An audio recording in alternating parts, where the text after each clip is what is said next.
Good afternoon, all of you, and good afternoon, everybody online.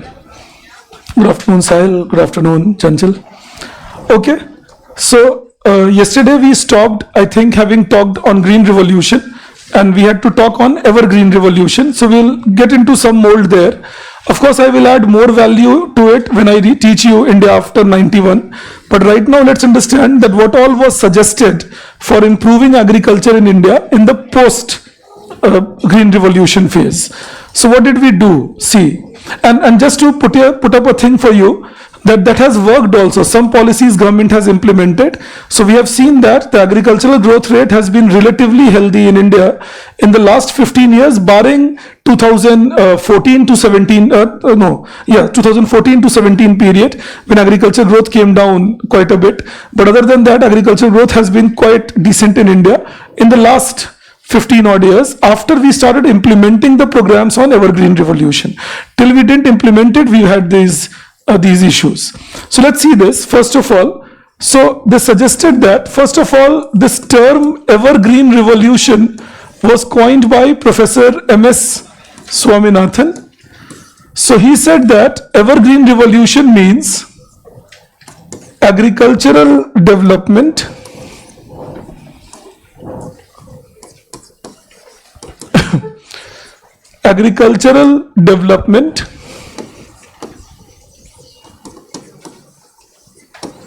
focused on higher productivity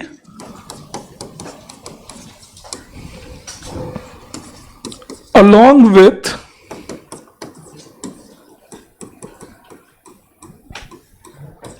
environmental sustainability. That was the idea of Evergreen Revolution, that an agricultural development focused on higher productivity. So there are two keywords in this, that you focus on higher productivity and environmental sustainability. That is why the term Evergreen Revolution, a green revolution which will keep happening, which will remain forever. Then he said there are two types of reforms that you need to do to achieve Evergreen Revolution. Like two types of reforms that you need to do to achieve Evergreen Revolution. So he said one is technological reform and second is institutional reform. So technological reforms have to be done and institutional reforms have to be done. This is for achieving Evergreen Revolution. Now what will be the technological reforms that we need to do? So we'll take it up one by one. So when we talk about technological reforms, it works like this. I can remove the slide. You with me? So when we talk about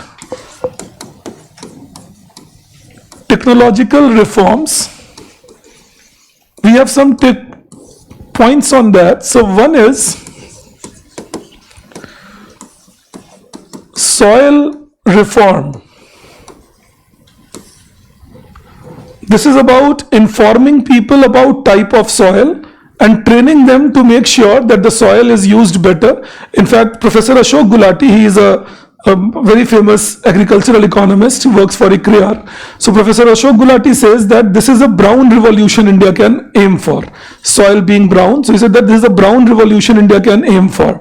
Now what is that brown revolution? That focus on your soil, improve its capacity, do not make it incapable. So how do we do that? I'll make you write it, but understand. Number one, what we can do is, first of all, give the farmer information about the nutrients in the soil. So if you see, when these things were suggested, then we started in 2015 with schemes like PM Soil Health Card scheme. You see that this was added, and then we added PM Soil Health Card scheme. So this is number one, that you allow for the soil scheme, the method on this. So when you talk about things, this is something I need you to understand. So when you talk about the soil health card scheme, that is another factor to look into. When you talk about soil health card scheme, the function is that. Now, how the scheme functions and all, I'll teach you later.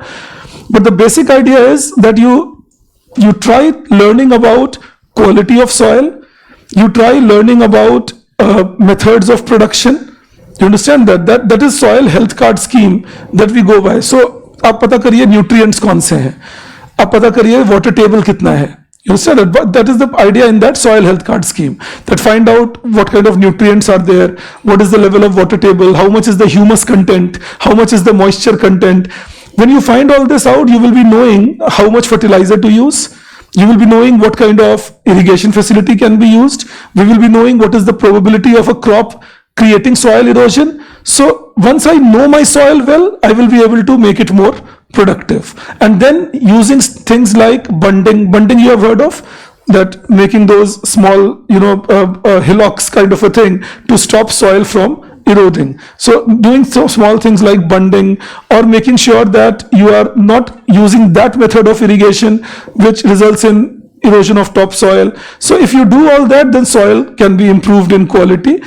Again, what is the focus, which we were discussing yesterday? The focus is productivity. Keep this as a buzzword in Indian economy, always, even today. I'm talking about today. जैसे कल हम बात कर रहे थे किसी context में, मैं आपसे बात कर रहा था एम्प्लॉयमेंट पे, और मैं आपको समझा रहा था that our challenge is not employment, our challenge is underemployment, और our challenge is qualitatively inferior employment. कि अगर employment देने की सिर्फ बात हो तो वो तो ज्यादा आसान है ना. आप बोलिए कि ठीक है, आज से जेसीबी से डिगिंग नहीं होगी, सब 10 लाख लोग आएंगे और स्पून से डिग करेंगे और ऐसे हम जमीन खोदेंगे. एम्प्लॉयमेंट तो फिर भी दे दिया आपने, but that's called poverty with employment, but that is not the aim.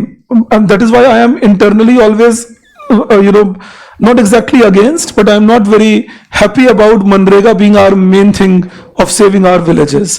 Manrega can be a stopgap arrangement, that okay, till we are in distress, let's have Manrega. But just telling you, so when you improve productivity, say soil or water, then from the same input you can produce more output. You understand that from the same input you can produce more output. That is the idea of promoting productivity. Okay, how do we do that? So you write few things, I'll explain them to you. You write in the soil reform, you write soil reform implies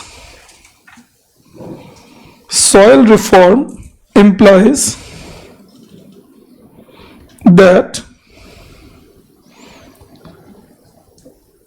there is focus on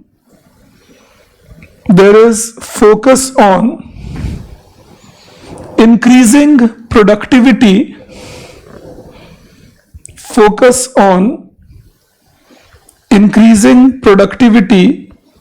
of soil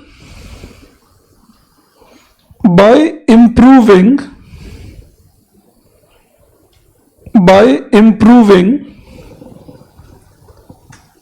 information among the farmers,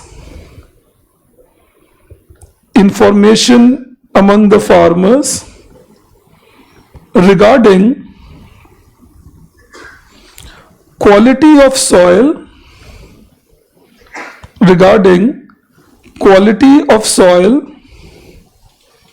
that they are cultivating.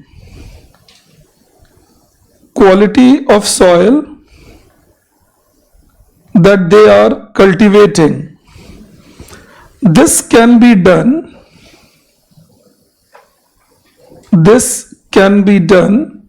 by promoting research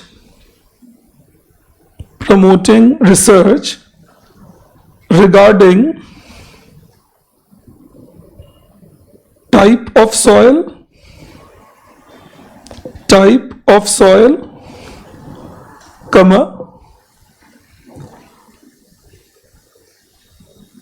of nutrient in the soil,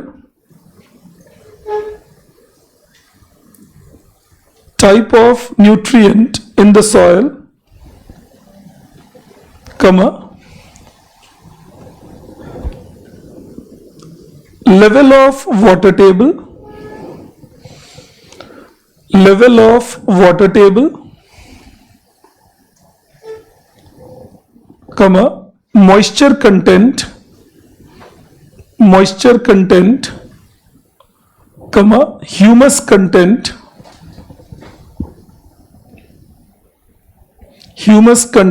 etc., to make sure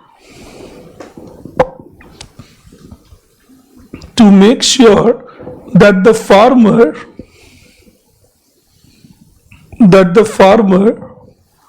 has proper information, full stop. This will help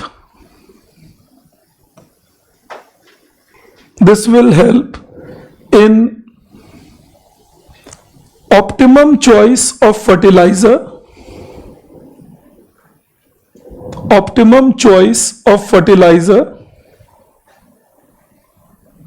comma, proper crop choice,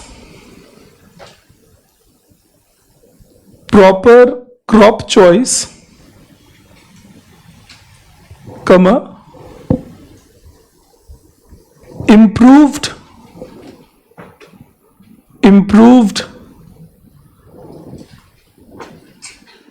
use of irrigation mechanism,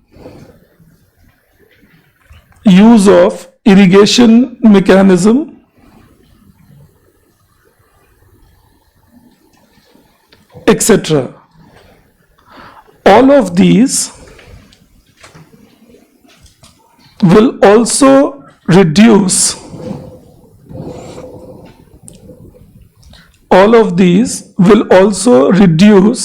the possibility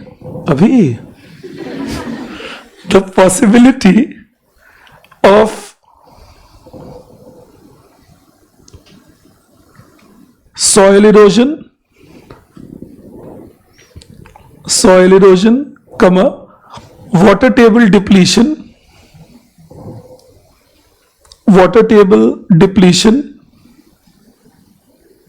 and negative impact of chemical use,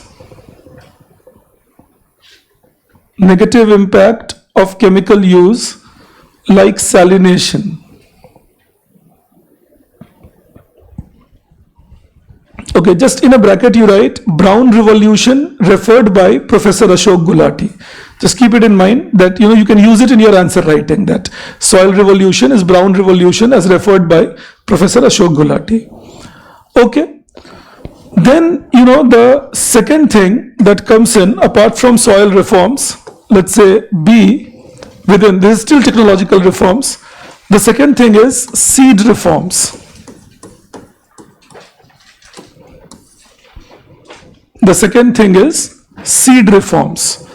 So soil reforms, seed reforms.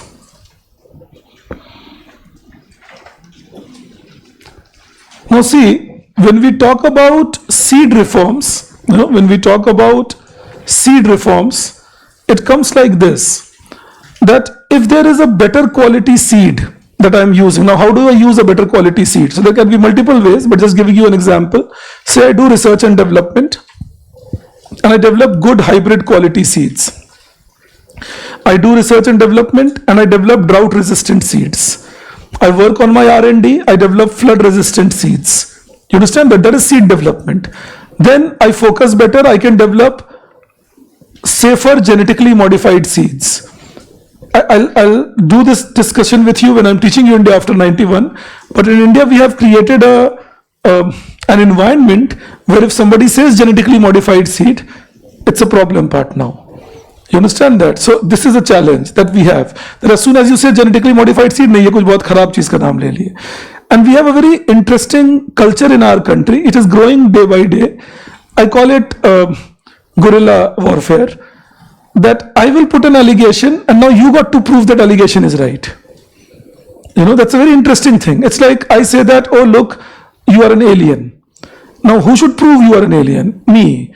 But you have to prove it. And that you are not an alien. And I will keep giving circumstantial evidences here and there. Oh look, this fellow, he can solve two questions in 2 minutes. Looks like an alien. This fellow, I saw him flying one day, and so on.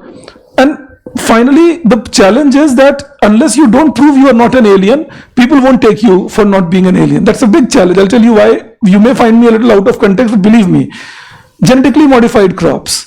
Now, I will, as I said, I'll do a detailed discussion, but think, if we sitting in UPSC coachings and newspaper writers, if we are all qualified enough to decide that a genetically modified crop should not be practiced, then let's at least close down GEAC. कम से कम इतना करें कि जो genetic engineering approval committee बना रखी है हमने, जिनका काम है कि टेस्ट करना और मार्केट में आ सकता है या नहीं बोलना, बंद कर दें कम से कम, कुछ तो पैसा बचेगा.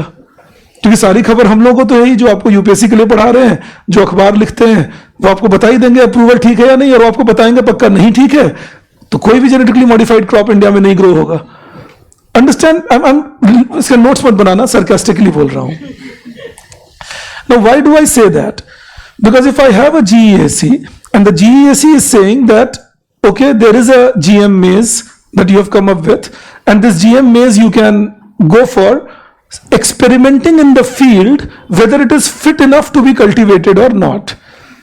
And then I am ideologically against it, and I come in and say you can't even experiment in the field because I know the result of the experiment. Now, that's exactly non-scientific. Scientific idea is that look, I don't know and you don't know, so let's do this experiment in the field and let's see what comes out. And maybe if we are worried that there can be cross-pollination or there can be hybridization, so what is the best way? Do a closed circuit thing, that we will do this experiment in a closed area where we will not have other crops and we will be covering this whole area, and then we will see that other threats like threat to the soil, threat to human consumption, all that is coming true or not. Remember, no experiment gets over in 2 years. No experiment gets over in 1 year. These experiments will go on for 6-7 years further. Then the testing will go further, and only after proper approval, something can come into the market. And you know what is more interesting about us in India? But if there is a canola oil or if there is a cottonseed oil made out of similar genetically modified crop, we happily take it in. So important बात वो है कि अगर कोई और oil आया, हम अपना उसको खा पी लेते हैं और हम बोलते हैं नहीं, ह्यूमंस में दिक्कत आ जाएगी. 25 years से consistently India has been importing oil which is made up of genetically modified crops. अभी तक तो हम में से कुछ निकला नहीं. तो मैं again I talk like this and I know you guys would know by now. What I'm only saying is serious science would suggest that let's do the experiment, let's get the result, and whatever the result says, everybody accepts it. Maybe if some people are believing that government might hide the true result or government might be tilted towards a particular type of result, we can ask the government to conduct all this under third-party observation. That can be at best what we can ask. But imagine what we do in India. We say no question of even experimenting on the field. You may have experimented and simulated on computer. You may have got everything right. You may not have got anything wrong. There is an approval commission. The approval commission says, okay, come along and do it. And then I will come in, file a case in the court and say, don't do it. You understand that? So this is what I'm trying to highlight, that if we can be a little careful on these things, genetically modified crops, I'm saying, and nobody says that GM crops are the panacea. One is only saying why close eyes to something scientifically relevant. So if there is a GM crop that can, and then, we pick up examples. Once in Europe, it was found. Once in US, it was found. Now with a sample size 1, I'm proving it. It's like telling you once I knew a person who did not qualify UPSC. So you guys be careful. And I'm not trivializing the debate, believe me. I'm trying to tell you that with a sample size 1, you conclude nothing. So get a sample size bigger and then get a conclusion whether it works for me, doesn't work for me. Sometimes, again I repeat, sometimes the ideology binds us. That ideologically we are so much against it that we say no way we will allow this. That is the challenge of genetically modified crops in India. But again I repeat, we can go for genetic engineering. Again, there are scientists, so there should be a check. It should not have negative impact on health. It should not have negative human health, that is. It should not have negative impact on soil health. It should not have negative impact on future growth of the plant. I fully appreciate that. I'm not saying don't do all that. I'm saying, but if I can get a crop which doesn't do all this and can still grow in my country and give me high productivity, then why should I be ideologically against it? You understand that? So एक बात आप हमेशा समझ लीजिए, दिमाग में रखिएगा हमेशा, if people would have lived with conformism, all of us would have still been in cave. You know, don't forget that. कोई एक आदमी हम में से थे, हमारे पूर्वज, जो केव से निकले और बोले एक झोपड़ी नाम की चीज भी हो सकती है इस दुनिया में, तो तभी झोपड़ी बनी. सो लेकिन हम अगर केव में, वो केव मेंटालिटी बोलते हैं उसको, केव में ही रहेंगे, नहीं मैं अपने केव से नहीं निकलूंगा, no matter what I am not coming out. That is a challenge you will always have. Alright, that is the point here. एक और बात है, इंडिया में हम कभी कभी देखते हैं, sometimes what happens is my rival company will pay of my the others to make sure that my GM crop doesn't come into the market. So my rival company can't do it as good as me. So if suppose I'm your rival, I can't do it as good as you, then what's the best way to beat you? Malign you. You know, आपका नाम खराब करें ताकि आपको हरा तो नहीं सकते, तो कर क्या सकते हैं, आपका थोड़ा नाम खराब करें कि थोड़ा शायद मेरा कुछ भला हो जाए. तो ये हमारे देश में ये 1960s से बीमारी है हमारे यहाँ. That when companies didn't get the license, and I won't go into storytelling because I have too many of them on this issue, but when companies would not get the license, what they will do is they will make sure there is a local agitation where people will say you can't make a factory in my area because this is against my sentiment, this is my God lives here. Sometimes you will see my disturbance of my peace will happen. तो कुछ ना कुछ करके फिर court case होगा, 5 साल आपका case लटका रहेगा, तो मुझे लाइसेंस मिला नहीं और आपको मैं प्रोड्यूस करने नहीं दूंगा. You know, this is what at least I can do, कि आपको काम ना करने दो. So this culture of India actually pulled us back. और genetically modified crop में वो देखने को मिलता है कहीं कहीं, that we are, again remember, I'm not at all saying MNCs are all wonderful people. They are not. So a Bayer or a Monsanto, they will try making profit of selling things, but how do you give them competition? You give them competition by enabling and empowering my Indian Council of Agricultural Research. So if my Indian Council of Agricultural Research comes up with a CR7 gene of rice, उन्होंने उसका नाम Cristiano Ronaldo पे दिया था, तो उन्होंने कहा CR7 उनका टी शर्ट होता है, तो CR7 जीन, बोले कि ये बहुत जल्दी ग्रो करेगा, तो this is CR7 gene of rice, you know. But we said no, this is genetically modified, we won't grow, humans will become something else eating this. So no experiment was allowed on the field. Similarly, now we see the same thing happening with the the GM maize that we are talking about, the mustard that we talk about. तो जो भी crop की बात आती है, और ये crop कोई बाहर की कंपनी डेवलप करके नहीं दे रहे हैं, हमारा ICAR दे रहा है. Our scientists sitting in India, in collaboration of course with others, but our scientists. We are not trusting our own people also. Saying no, this will not work. So I will not push it more, but I just wanted you to know that whenever you read things, newspapers, especially left of center in India, is quite biased against genetically modified crop. And again, nobody will say that no, go blind and use genetically modified crop. One is only saying that if I have a GEAC, the Genetic Engineering Approval Commission, then if they are saying I can do an experiment on field, then if I say no, I won't let this experiment happen, somewhere then I'm not believing my own institutions also. So that is a challenge for seed revolution in India. But still we can talk about what else can, I'll make you write GM still, but what else can be done? So what can be done is, as I was telling you, we should be thinking in terms of growing growing drought resistant seeds, pest resistant seeds, excessive water resistant seeds, hybrid seeds, preservation of seeds. You understand that all these are things that can be done for seed revolution in India. So you write down few things, I'll take it further from there. You write, according to Professor Swaminathan,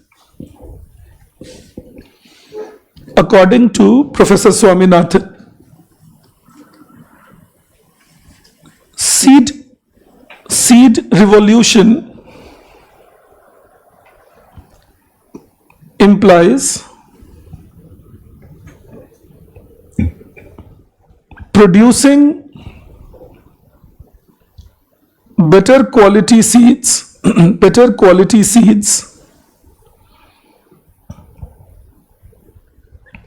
which can be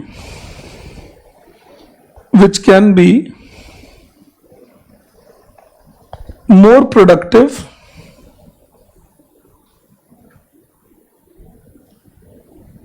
full stop. There can be development of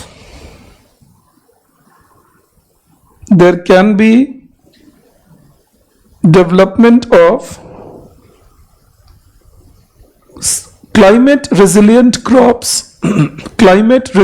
crops through seed development, comma, hybrid seeds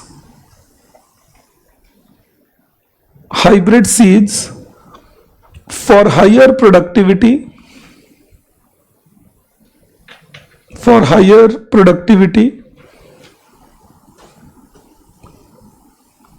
and focusing on research and development to improve quality of seeds produced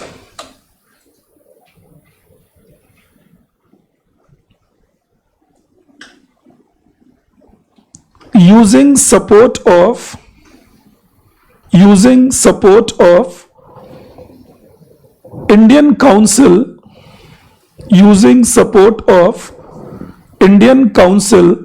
of Agricultural Research,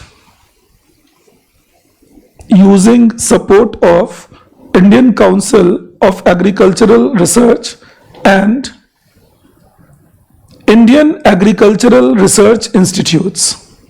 एक यहाँ Pusa road पे भी है, Indian Agricultural Research Institutes. It also includes improved techniques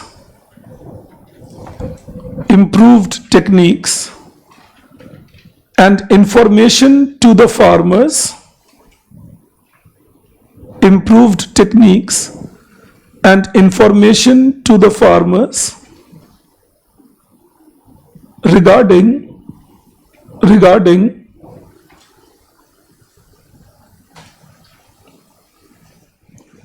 seed preservation, how to preserve the seed preservation and reuse of the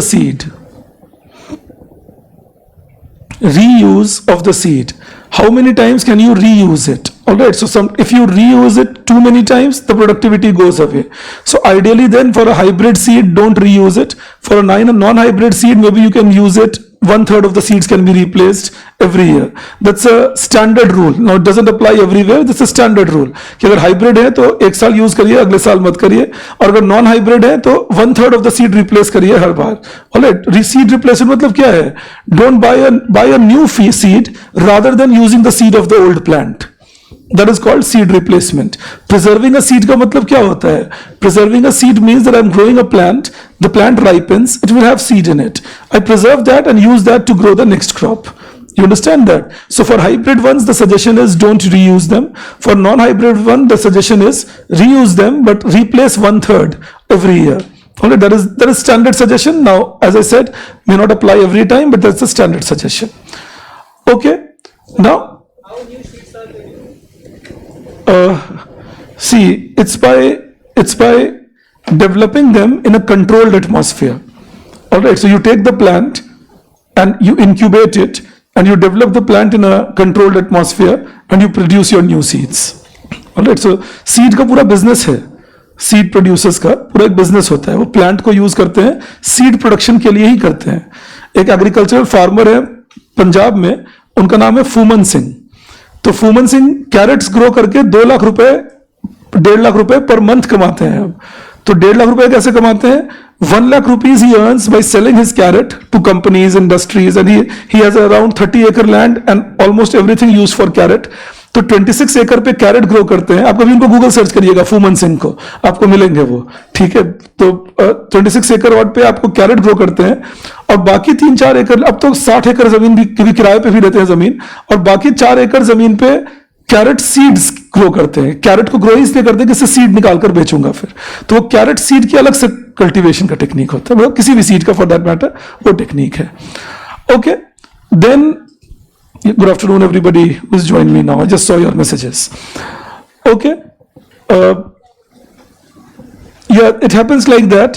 One of your friends says you must have studied, some of you have studied GS in next IS, so when Ayaz sir would tell you that GM crops are not good, it will make a lot of sense to you.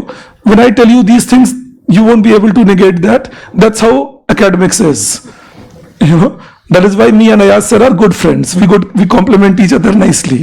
You know, और हम दोनों में एक और common चीज़ है, मैं उनको बोलता हूँ, मेरे बहुत ही अच्छे दोस्त हैं नेक्स्ट IS में, बोलता हूँ हम दोनों में एक और कॉमन है कि हम दोनों का अकल यही है, दोनों लंबे लोग हैं, तो उस केस में दोनों में पड़ जाती है ठीक से। But remember what Ayaz sir is saying is not incorrect at all. Listen to him carefully. What does he say? Health threat, you know, so health threat is not something you can ignore. He says you can't do experiment without taking all the protections. So just listen to what he said and just listen to what I said, and you will realize that we are talking something similar. It is just that his conclusion is hence no, my conclusion is hence go. You know, that is the only thing, that I am someone who believes that there should be a method of liberal system. You know, I mean, I firmly believe in what Voltaire had said. Sometimes it costs me, no doubt about it, but Voltaire had said that somebody told Voltaire that you are an illegitimate child. Now Voltaire said that you profusely make me angry, but being a liberal I will defend your right to say it and argue with you that this is not correct. Now unfortunately when you do that approach, people think नहीं तुम में ही कुछ गलती होगी जरूर, तभी तुम argument के लिए तैयार हो गए। नहीं, मैं लिबरल हूँ, आप मुझे क्रिटिसाइज करिए, मैं आर्ग्यूमेंट से बताऊंगा कि कैसे वो गलत है। खैर वो तो एक अलग बात हो गई। जब मैं बोलता हूँ जीएम क्रॉप्स एंड ऑल, हमेशा ध्यान रखो, मैंने ये कभी नहीं कहा go blindly and grow GM crops. I am just saying if my GEAC is approving it and if they are saying you can do conduct an experiment in the field, then go ahead and try doing it and try finding what you think might happen is happening or not. If it is happening, it's early days, say I will not do it. That was my only limited point. All right, so तुम Ayaz sir को भी ध्यान से सुनना, तो तुम्हें वही बातें नजर आएंगी जो मैं बोल रहा था। Okay, yes, they are. You are right, Pratibha. Soil health card is not entirely AI driven. Just keep that in mind. There is a question that why we need to replace hybrid seeds. You need to replace all types of seeds because after a point the productivity of seed will become lesser. Alright, so you need to replace all seeds, but hybrid seeds lose their productivity faster, therefore you need to replace them faster. Non-hybrid are because traditionally developed, so they don't lose their fertility quickly and therefore you don't need to replace them quickly. Alright, that is the basic part, just that much to keep in mind. And one more question I see from one of your friends that yes, it has been fruitful for him for around 30 years, Siddharth. What is meant by economic freedom, and India cannot go with economic freedom. No, see, economic freedom simply means that you give people freedom to operate and do their work without too much of restriction. But let me teach you liberalization, you will get the idea of economic freedom. But since I quoted Voltaire, I will tell you one more thing that Voltaire had said, that your rights end where my nose begins. You know, so economic freedom also cannot be absolute. That मेरा right है तो मैं तुम्हारी मुंडी तोड़ूंगा. You won't do that. You understand that? So your right ends where my nose begins is also important. So economic freedom, you wait till I teach you liberalization and the policies. But remember, India will have a difficulty in practicing economic freedom because we are not a very socially free country. So unless you don't create social liberty, economic liberty will also be curtailed in the process. Alright, just keep it for the time being, just keep it that much in the mind. I will build upon it as I teach you more things in liberalization. But अभी के लिए सोच लीजिए कि मैं जब हम लोग कहते हैं ना India is people are becoming intolerant in India. We are an intolerant system. We hit our own children if they disagree with us. You know, we are that intolerant कि अगर हमारे बच्चे भी disagree किए तो उनकी भी धुलाई होगी। ठीक है, तो इंटॉलरेंस का नाम हम लोग लेते हैं, मुझे बड़ा अजीब लगता है। हम लोग हैं इंटॉलरेंट लोग, भाई हमें नहीं पसंद आता, कोई हमारे खिलाफ बोल देते मुंडी पकड़ लेंगे उसकी। You know, we are like that. जो मैं भी आपको थोड़ी देर, और जो नहीं पकड़े तो बाकी के लोग सोचते हैं कि मुंडी क्यों नहीं पकड़ रहे, इनके खिलाफ बोल रहे हैं, तो यू नो, तो फिर आप कभी कभी डेमोनाइज हो जाते हैं उस प्रोसेस में। But anyways, let's go further. Now, the third and very important technological reform is irrigation reform. Irrigation reforms. Now, see, irrigation reforms will have a demand side and a supply side. Demand side means, I'll give you a write-up, but demand side means that how do you make sure that demand for water is kept efficient? For example, training the farmers in using less water, maybe helping them with drip water or sprinkler water irrigation. So all that will mean that from demand side, you are trying to make sure that water supply, water demand can be controlled, right choice of crops for the area so that water can be less used. And supply side of irrigation is making sure that availability of water is not compromised. For example, practicing rainwater harvesting, developing check dams so that the flow of water can be resisted and that can be used for providing support, or desilting the canal. I hope I'm not sounding alien to you.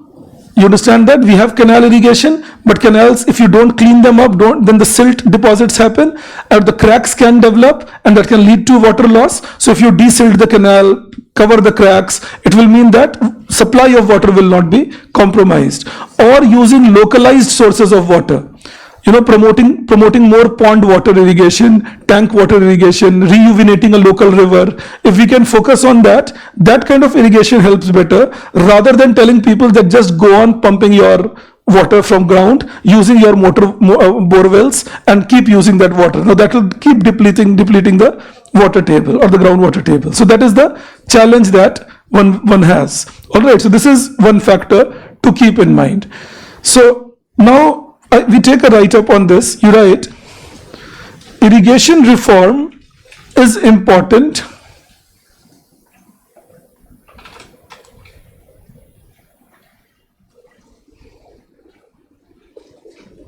irrigation reform is important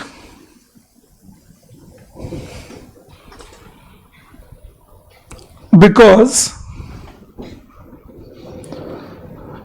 it has the potential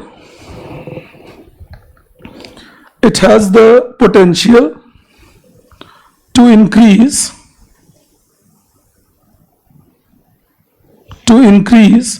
not only productivity of land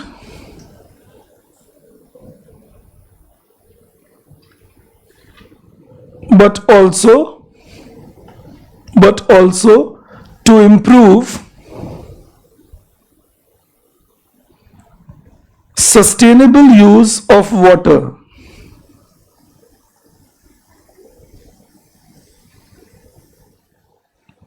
There can be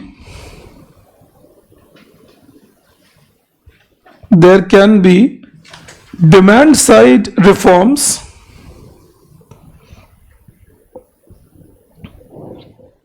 that is developing efficiency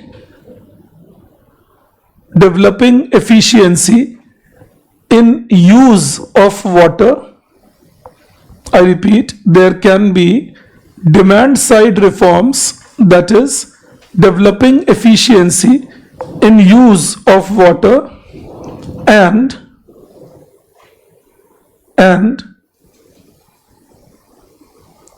supply side reforms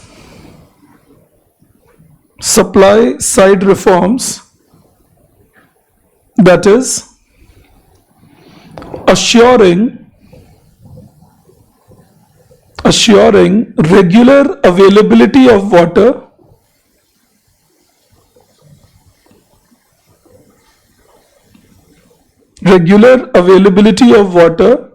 for irrigation.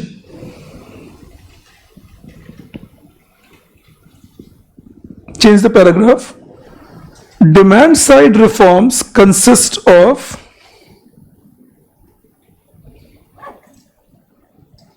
and you write A within that, right choice of crops,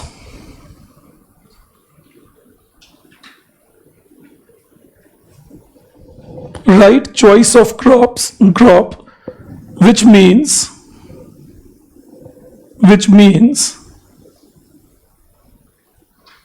producing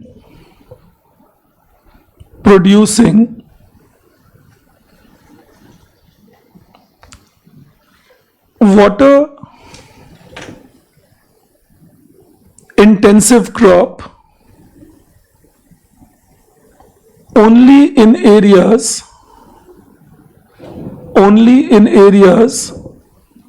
with sufficient rainfall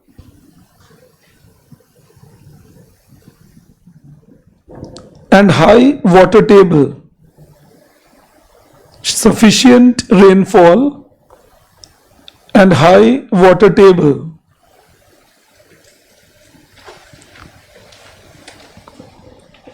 After a full stop, you write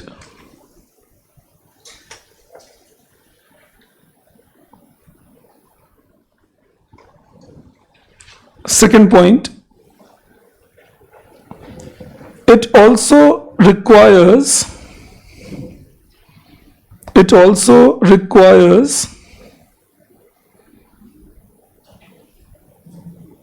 development of right irrigation techniques like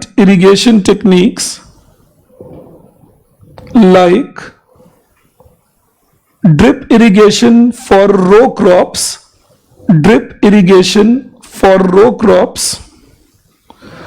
When I use the term row crop, it's the crops that will grow in a row together, like say sugarcane or cabbage. They are crops that grow in a particular row, so they are called row crops. So drip irrigation for row crops, sprinkler irrigation for standing crops. Sprinkler irrigation for standing crops. Now, when we say drip irrigation for row crops, I can believe you have heard of drip irrigation. Then we will connect the pipe directly to the root of the crop, and the water can be supplied to the root, and you can control the amount of water that has to be sent there. So in that case, it can go in a drip form, and that can control the amount that is going there. That's a drip irrigation talk. So in that case, if I am growing sugarcane, now I know sugarcane is a heavy water intensive crop. So what do I do while growing sugarcane? If I can develop a drip system and I can grow my sugarcane using the drip, it will mean whatever extra water I was using, at least that much can be saved. You understand that? And there can be good enough saving. In fact, the research suggests that there is more than 40% water you can save if you practice drip irrigation, even in a water intensive crop like sugarcane. Similarly, when you talk about sprinkler irrigation, so crops that grow standing, like say rice crop. So what happens with sprinkler irrigation? You fix the sprinkles at different places in the ground, and then the sprinkler comes and gives irrigation directly to the crop. Otherwise, what is the practice we do with rice? We use standing water technique. Standing water technique means the rice is cultivated and water is kept in the field for a long period. But now we know, now means since long time we know in the modern world, that with that kind of technique we are creating methane emissions, leading to hurting our environmental sustainability, and also we are wasting a lot of water because we keep a lot of water without requiring it. So this is something where if we can use drip irrigation, sprinkler irrigation, there is another thing called broiler irrigation. I will teach you that. There will be a separate talk I will do with you on micro irrigation techniques. Not because it is possible in optional, it is possible of course, but this is mainly from GS point of view, because in GS syllabus they specifically mention micro irrigation techniques. So I do discuss it in the class, the micro irrigation techniques. So ye jitne bhi hai na, drip irrigation, sprinkler irrigation, these are all micro irrigation techniques. Alright, so if we can practice that, that is one way of controlling my water usage. In the same thing you write, the technology is costlier. The technology is costlier,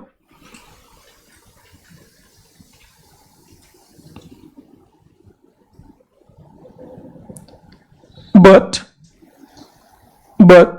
if its environmental impact is considered,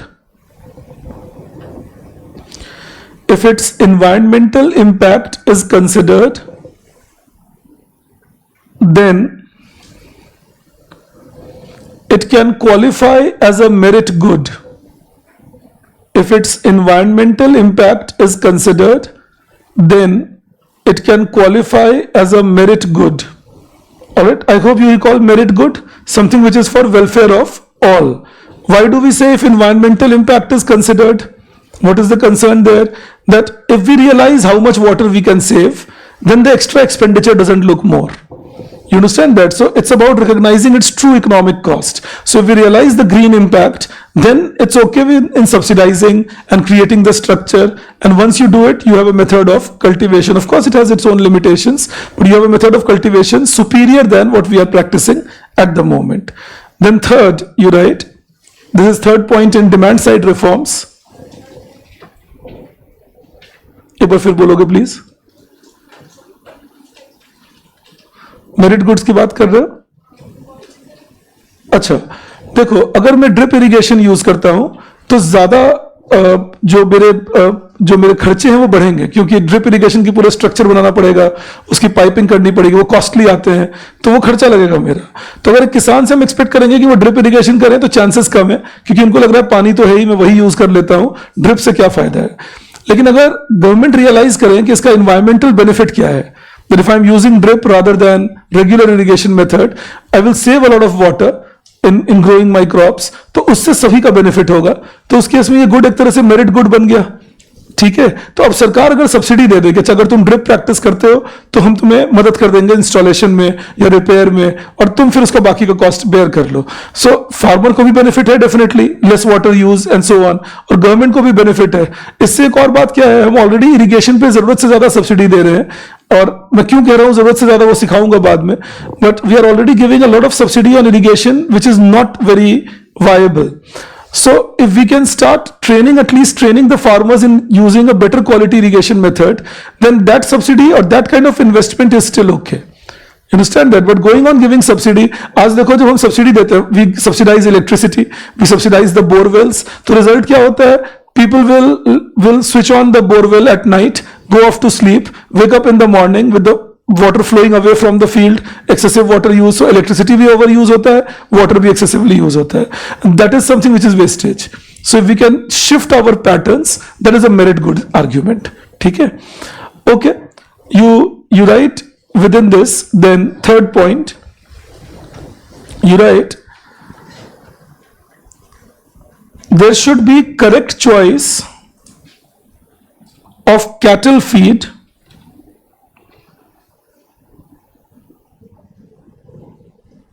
where there should be correct choice of cattle feed where farm grown cattle feed should be encouraged, farm grown cattle feed should be encouraged,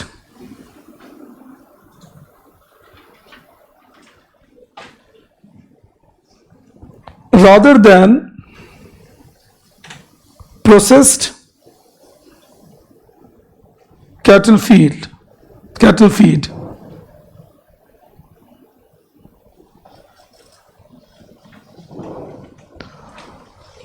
I hope we all understand cattle feed. जो गाय भैंस ये लोग खाएंगे, ठीक है? जब गाय भैंस खाएंगे बोलूं तो मुझे मत देखा करो, ठीक है? Anyway, so that is my cattle feed. Now I developed an argument. आपको मैंने ये लिखवाया that cattle feed जो है वो farm grown अगर हो तो better है rather than processed. There's a reason for that. Farm grown cattle feed normally comes from dry crops, like say a jowar residue of that, a bajra residue of that, corn residue of that. You understand that? That's where the farm grown cattle feed comes from. So if I encourage farmers to use farm grown cattle feed, it will keep the demand for dry crops high. And in that case, I'll grow the crop. I'm not using it necessarily for my own consumption, but at least it is becoming available and water use is lesser. Processed cattle feed do not need these dry crops, and processed cattle feed then have to be mixed with water before being fed to the cattle.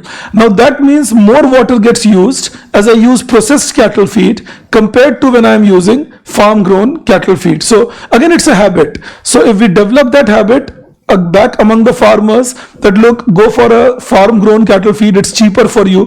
Why don't the farmers pick it up? Because we subsidize it at times. So when we subsidize it, then automatically people will choose the wrong method. But if we can tell them, look, if you grow farm grown cattle feed, maybe then the subsidy, and if you use the processed one, then you are a rich person, buy a processed one. Maybe that can again change our production patterns and so on. Also, there are new techniques now coming up, like using corn husk for electricity production, using jute husk, the bajra husk for electricity production. तो अब ये इससे क्या फायदा है? The dried part can be used for cattle feed, and the husk in tons can be sold to the electricity generation company. Now that's a very less impact at the moment. They are biogas production units, but it's a very less thing at the moment, but it has a capacity to get scaled up. So then if we create demand for the other residue, that can again encourage farmers to grow such crops. So that is the basic idea of going for these cattle feed, which are not artificial but natural in terms. These are the three demand side points on irrigation reform. I'm making you write these things in some detail for a reason.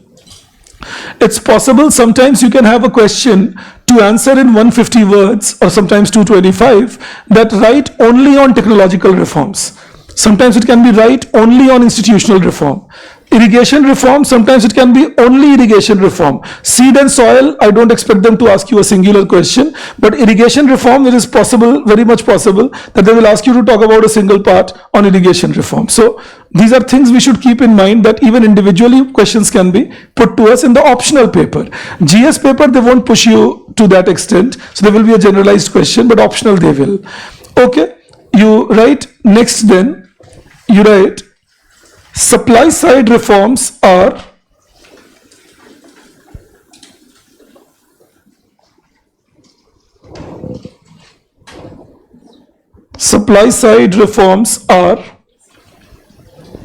and then you write first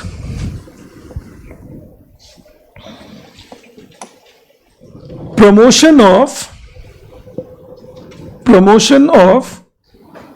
small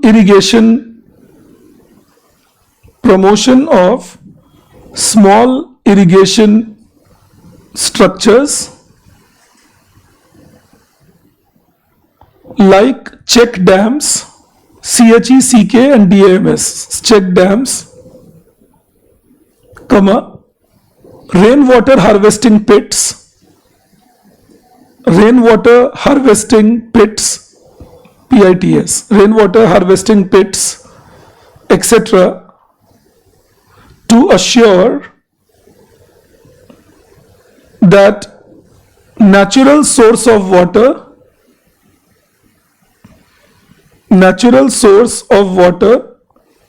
is not wasted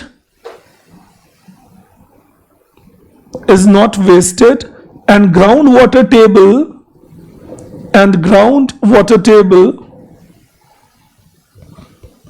remains high. Groundwater table remains high.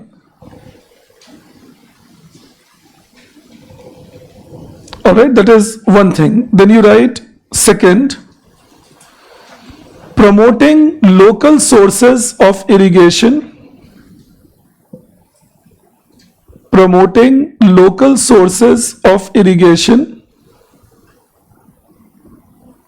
like local pond,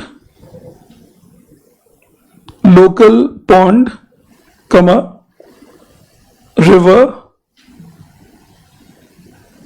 tank, well, etc., so that groundwater recharge is high. I can believe this line that I said, you understand that if I maintain a local pond, I maintain a local tank, then what happens is that groundwater levels in such areas also remain better, because the pond, the tank, that keeps recharging the aquifers, and that is a better thing there. So is high, and there is less dependence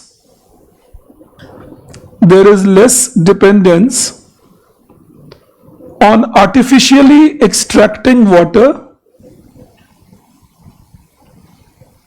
there is less dependence on artificially extracting water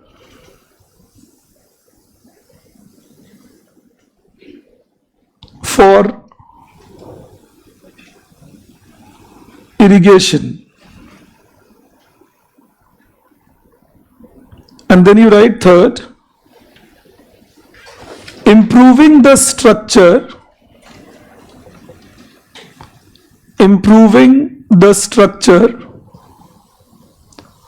of existing irrigation channels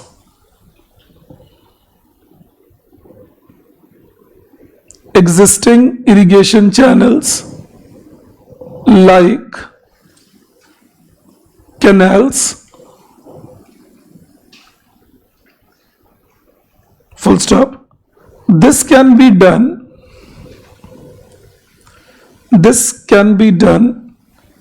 by desilting the canals or removing the cracks.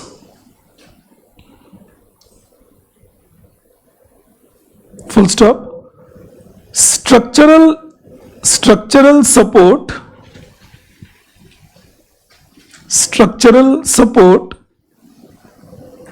can also help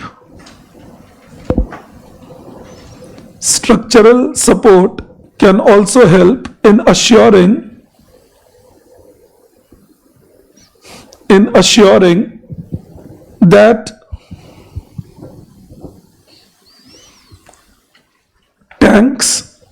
tanks or existing tube wells can also be kept cleaner to prevent excessive use of water.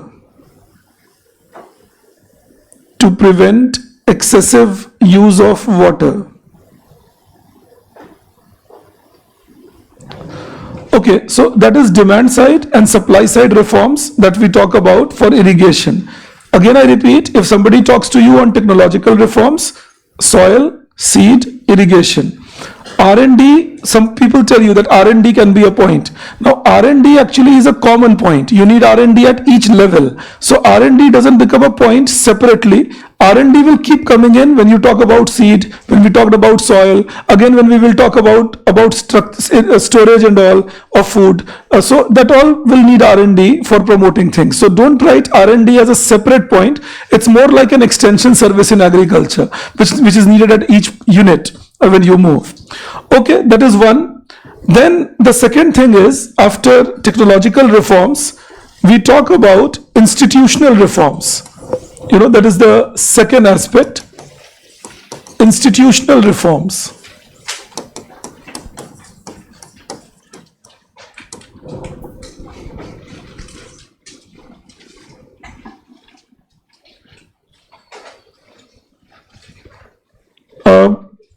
Yes, there are government schemes to reduce drip irrigation in India, Sudhir. We will go into those schemes when I am teaching you India after 91.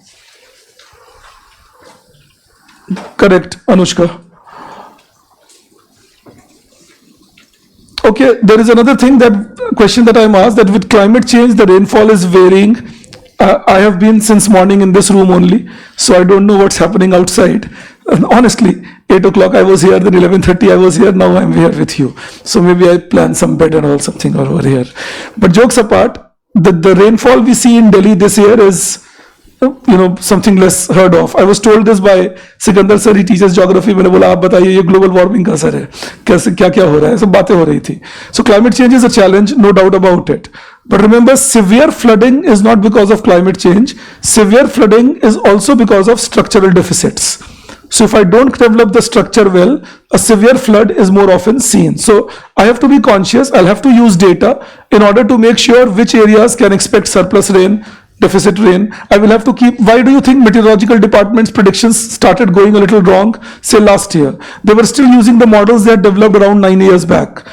So you need to revive your models, you need to change them to make sure that, okay, new changes that have happened can be incorporated. So yes, climate change is a problem, but still, you will be knowing, like think, if somebody is growing something in the floodplain, then you know that it has to be a very water intensive crop, because chances that the river will breach the floodplain during monsoon will be quite high. So that kind of knowledge, if we can impart to the farmers, that I think gives us a better result. Okay. In case you missed something, I see Riya and Aarti, both of you asking me to repeat something that I dictated. Maybe you can always see the video and redo that, because by the time I see what you ask me to repeat, I've gone far ahead of that. All right. Artificially extracting water is like bore wells, Varun. Okay, I have one more question. How keeping tube wells clean will mean less usage? Because the flow will be better. Tube wells are nothing but bores. You dig them down, the water comes up. So the flow better means you waste less. When the flow is bad, we end up wasting more. You understand that? So that is a basic idea of it. आप आज भी गांव वगैरह में जाएंगे तो आप देखेंगे कि वो लगातार पानी भी डालते रहते हैं वहां पे, कि पानी का फ्लो जो है वो खराब ना हो वहां से. अभी तो ट्यूबवेल का जमाना धीरे धीरे जा रहा है, लेकिन कुछ जगहों पे अभी बचा हुआ है. So you will see that even for human use, when people use it, it's for that purpose. For irrigation use, you need to make sure that the siltation, or sometimes the weed growth within the tube well, because it's all inside the soil, can be cleaned regularly. That is the basic idea. Okay, now when we say institutional reform, what is institution? मैंने उस दिन भी कल भी बोला आपसे that the green revolution ने institutional reform नहीं होने दिया. तो institution का मतलब है संस्था. Alright, institution means that any organization with a defined objective. But what is institutionalization? Institutionalization means regularizing something so that it becomes a norm irrespective of the person operating it. That is called institutionalization. Like Prime Minister's office in India is an institutionalized system. So there are rules regarding it.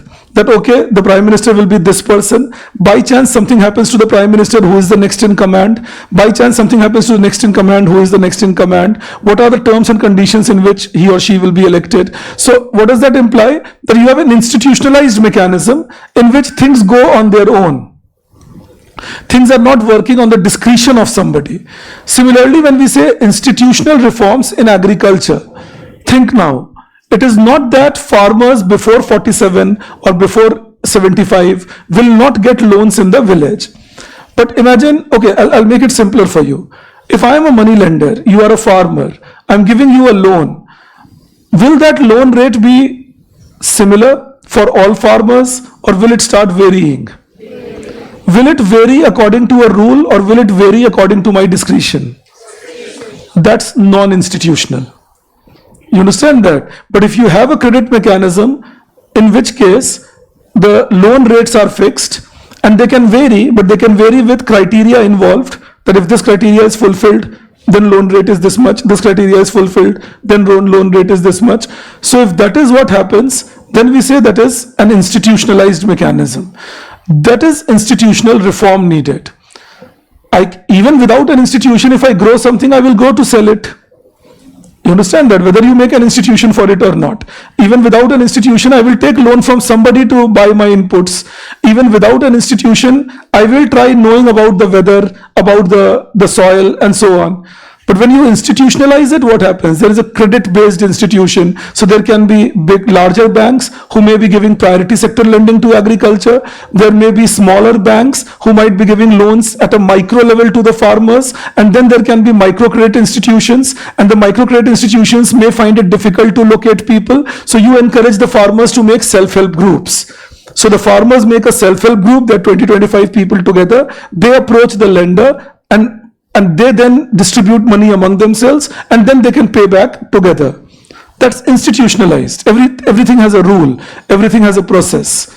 You understand that? Similarly, when it comes to agricultural cooperatives, that's institutionalization of agriculture. I make a cooperative, I increase your bargaining power, that is institutionalized.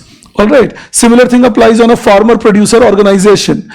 Say you are 50 farmers, half an acre land each, 1 acre land each. Individually, you don't do that great. So I get you arranged as a company registered under Companies Act, being called Farmers Producers Organization. I give you the enough initial capital, the money, you pool your own capital, the system goes up, then together you produce something, you bargain, you sell, and you don't lose control on your land. So FPOs is something that, if you recall, in 2019, the Independence Day speech, the Prime Minister had said that we planned 10,000 FPOs by 2026. Now we are going in that direction. We have achieved around 7,000 FPOs. So this is something that is becoming relevant in today's India, that create a farmer producer organization. मैं इन सब चीजों पे आपको अलग अलग notes दूंगा, आप उसकी चिंता मत करिए. बट इंपॉर्टेंट चीज, क्योंकि ये अब इंपॉर्टेंट होते जा रहे हैं, तो आपके बैच को मैं इन पर 100 वर्ड लिखवाता जाऊंगा. But important is that when you talk about the farmer producer organisations kind of thing, it's an institutionalized way of bringing people together. What is a Lakhpati Didi scheme kind of a thing? What does it do? So it says, if you are a women's self-help group, we will create methods by which we can make you rich. That's again an institutional mechanism. So institutional reforms will imply credit reforms that make credit easier to get.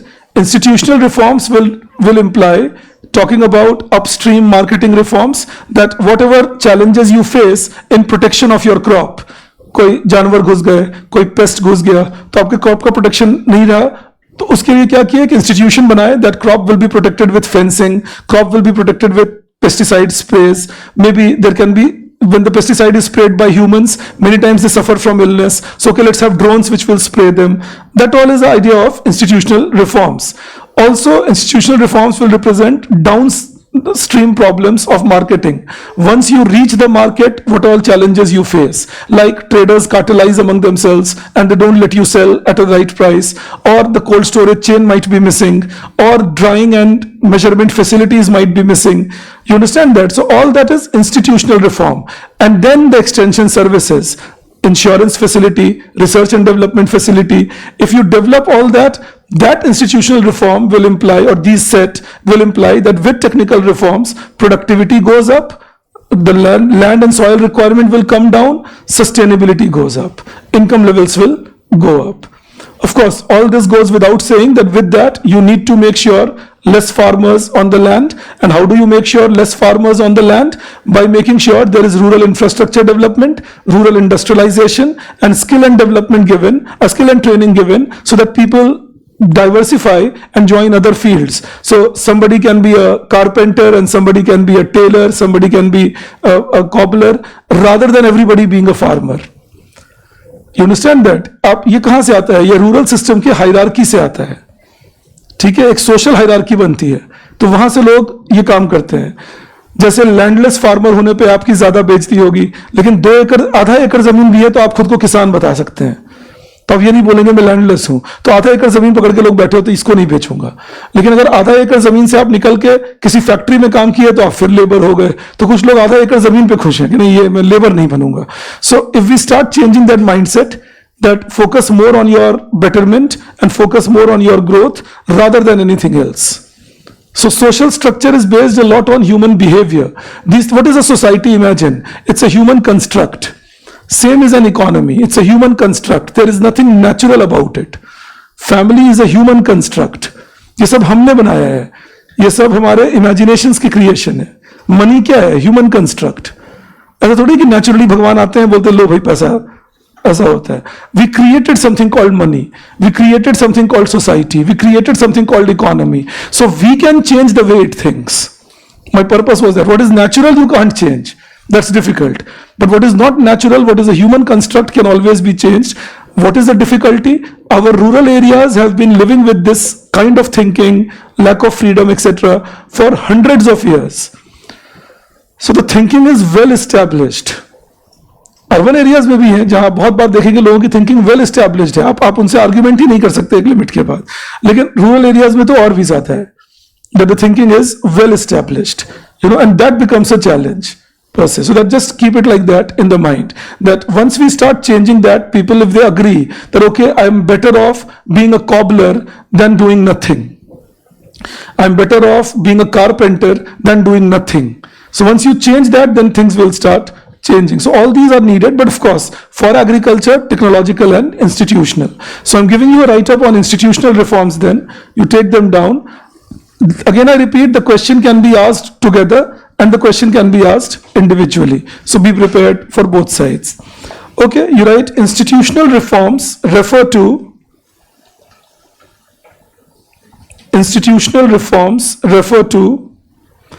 development of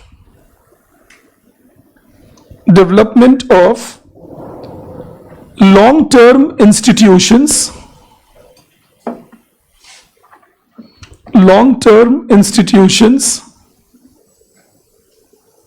to promote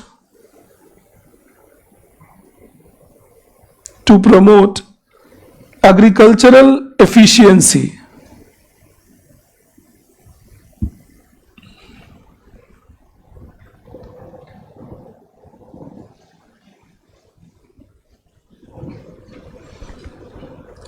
Okay, I've just two questions online. I'll quickly answer and come back to dictation. One question is, what is extension facility? Sheikh, you asked me that. What is extension facility? Extension facility refers to the extra support that you can give to the farmers in agriculture through mechanisms like prediction of weather, mechanisms like training them about the market space, telling them which is the closer market, farther market, benefits about pricing in future, that okay, this can be the price of the product, you grow that. तो जो ये services आप किसानों को देते हैं, उनको weather के बारे में बता दिया, प्राइस के बारे में बता दिया, क्लोजर मार्केट के बारे में बता दिया, इनको टुगेदर बोलते हैं एक्सटेंशन सर्विसेज. हाँ, इंश्योरेंस सर्विस दोगे तो एक्सटेंशन सर्विस है. तो ये जो भी प्रोटेक्शन आप किसान को दे सकते हैं from various sources different from these is an extension service. And I have one more question, that what is in rural industrialisation? जब गांव में उद्योग लगाते हो तो उसे रूरल इंडस्ट्रियलाइजेशन बोलते हैं. Alright, when you are making an industry set up in the village, say textile industry या brick kiln industry, leather industry, that's rural industrialisation. जब तक वो नहीं करोगे, लोग खेती में ही काम ढूंढते रहेंगे, तो गड़बड़ वहीं होती है. Alright, then and again I again tell you that is the social hierarchy plays a very big role in my thinking. All right, or what am I doing? Okay, you write further, then you write the institutional reforms, or they consist of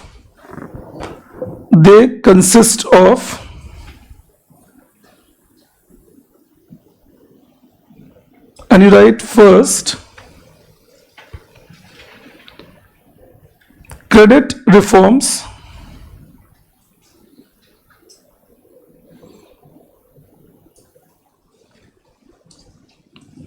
okay, if you open your notes, you have a paragraph on credit reforms. If you could, ये वाला देता हूँ. Thank you.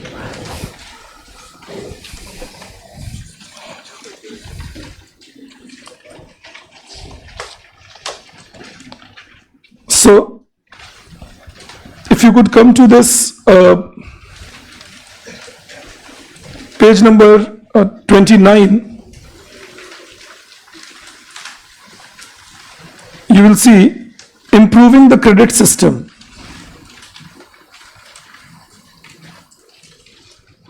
I hope everybody gets that. Okay, there are few suggestions on that. So one suggestion is that rate of interest has been kept at 7% on crop loans, suggested that it should be brought down to 4%. Now in certain sectors the government is trying that. Interest subvention schemes are introduced.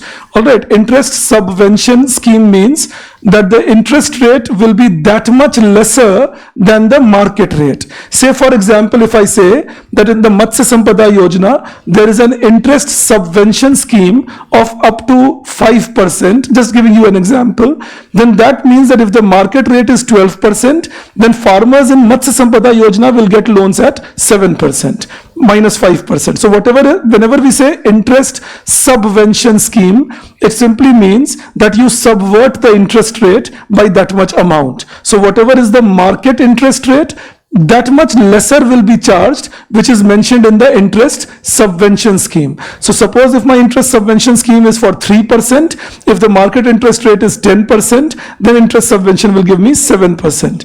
Is everybody clear on that? So now the government is trying it in certain places, but not everywhere. Still agricultural loans are high on interest. Then it is also possible to create an agricultural risk fund to manage crop loss for the farmers. So this is, the Fasal Bima Yojana has been one beginning that has been made. That again, I'll teach you Fasal Bima Yojana later, but for the time being, you just keep in mind that it's a subsidized insurance program to get easy credit. See, please understand the connect. If I have taken insurance, now I go to a banker, tell them, look, I need a loan, and I tell them, look, I have insurance on this crop. Then the banker will find it easier to give me loan because the chances of loan getting back is relatively higher. So if I can institutionalize and connect credit and insurance, chances that I'll get credit and chances I'll get insurance both become higher. What else is a big advantage of that? Formalization of agriculture. Nobody will give me a credit formally without assessing me, and nobody gives me an insurance without assessing me. So my assessment will happen, some payment will take place formally, and my land will get more formalized structure compared to what I had earlier. And then in the same thing, you write, credit provisioning can also be improved by developing gender sensitivity, like allowing farmers to transfer property rights to their wives, who can then use the asset if there is a sudden loss. Understand this. Most of the times, many people in rural areas may move to the urban areas and stay there, and the wives remain back. So if the land can be in the name of the wife, then in that case, getting credit becomes easier because wife is a regular resident of the rural area. See, when the banks give loans, they check it. Are you a regular resident? How much collateral you can give? What kind of assets you have? So if you are not a regular resident because you are a migrant labor, chances you will get credit will be lesser. But the wife may not be the migrant labor. Alright, ये जितनी बातें मैं आपको बोल रहा हूँ, ये economics research से बोल रहा हूँ, ये मेरे मन की बात नहीं है. ठीक है, ये जो बात मैंने कहा shifted to the wife, this was something which was suggested way back in 2002 by Montek Singh Ahluwalia in one of the presentations he was giving to, no, not 2002, I'm so sorry, 2006, in one of the presentations he was giving at Planning Commission as the deputy chairman. He was the deputy chairperson of the planning commission. तो जब join करने से पहले एक presentation देते हैं, तो जो प्रेजेंटेशन जब वो दे रहे थे उसमें उन्होंने यही बताया था दैट 2007 to 12 ही was the deputy chairperson of the planning commission. तो उन्होंने ये प्रेजेंटेशन करते हुए बताया था that this is the way to go forward, that let the wives be the real owner and credit becomes easier. Then there is another thing that microcredit institutions have proven to be more useful. Now, before I go into that, what is a microcredit institution?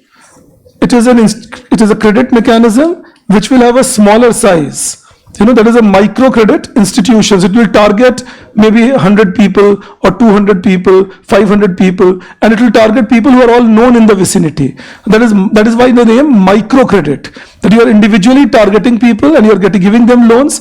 People also know you know them, and then that means the chances that the loan will come back will be higher. That is what was initiated in Bangladesh as Grameen Bank, and from there all these names came up. Alright, तभी professor Mohammad Yunus Salim चला भी रहे हैं सरकार बांग्लादेश में. उनको Nobel prize मिला था इस कंसेप्ट के लिए for micro credit institutions. Before him there was nothing like a micro credit institution being talked about. So 1980s they talked about micro credit institution for the first time, 1984 in Bangladesh, and it gave very high growth. Alright, it was called Grameen Bank, and from there it started. Alright. Then you see the coverage of Kisan Credit Card can also be expanded with improvement in coverage of Jan Dhan Yojana. There is another suggestion we can give, that Kisan Credit Card and Jan Dhan Yojana can be made together, collated. That Jan Dhan Yojana gives you a financial identity. There is a bank account, and Kisan Credit Card can then be connected to Jan Dhan Yojana bank account. That okay, if you are maintaining a substantial amount in the bank, then your credit amount which you can use to buy your inputs can be increased. Kisan credit card क्यों दिए जाते हैं किसानों को? They can't be used for shopping. They are used for purchase of raw material. You understand that? And they have a limit up to rupees 2 lakh. But again, I will teach you this in India after 91. But since we are discussing, so this is the basic idea of improvement. Then you add one more line to it. Thank you. You add one more line to it. Below that, one line means around 2-3 lines actually. So just giving you the hint there. So you write in that, apart from these,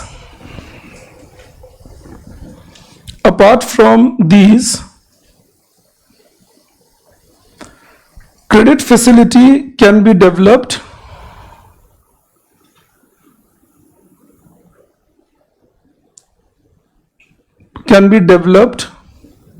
through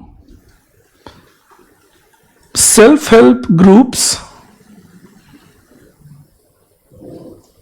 In a bracket you write groups with at least 20 people,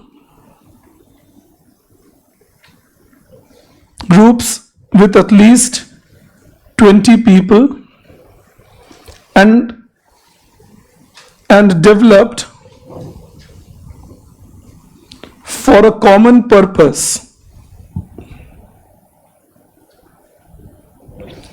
Full stop. Members can lend and borrow to each other.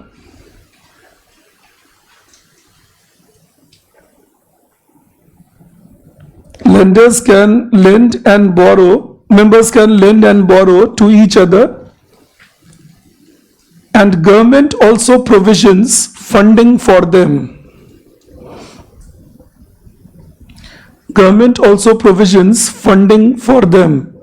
In fact, it's becoming as a very good tool of women empowerment in rural areas. More than 70% self-help groups are owned by women. You understand that there are more than 88,000 self-help groups now in India, and more than 70% of them are owned by women. The source of my data is Economic Survey this year. All right, so that is the growth of self-help groups. In fact, all those schemes like Lakpati Didi or Drone Didi, they're all coming from the self-help groups that the women are running. Okay, just change the paragraph and write, credit reforms are essential. Credit reforms are essential because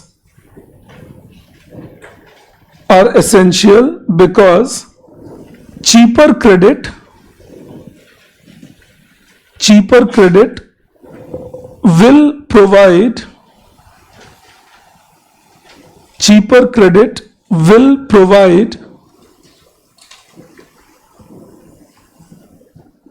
accessibility to expand farming business and mechanize mechanize farming. Full stop. It will also help in developing capital structures.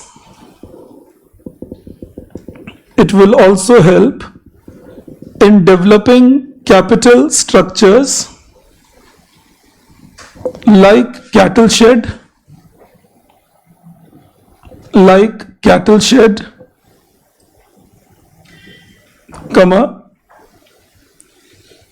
veterinary treatment for animals,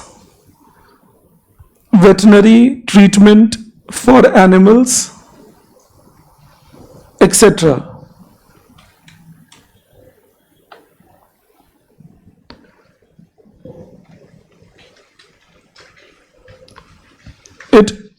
You write cheaper institutionalized credit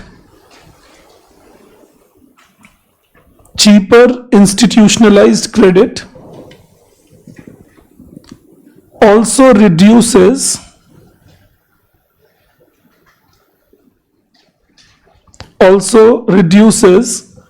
risk in farming.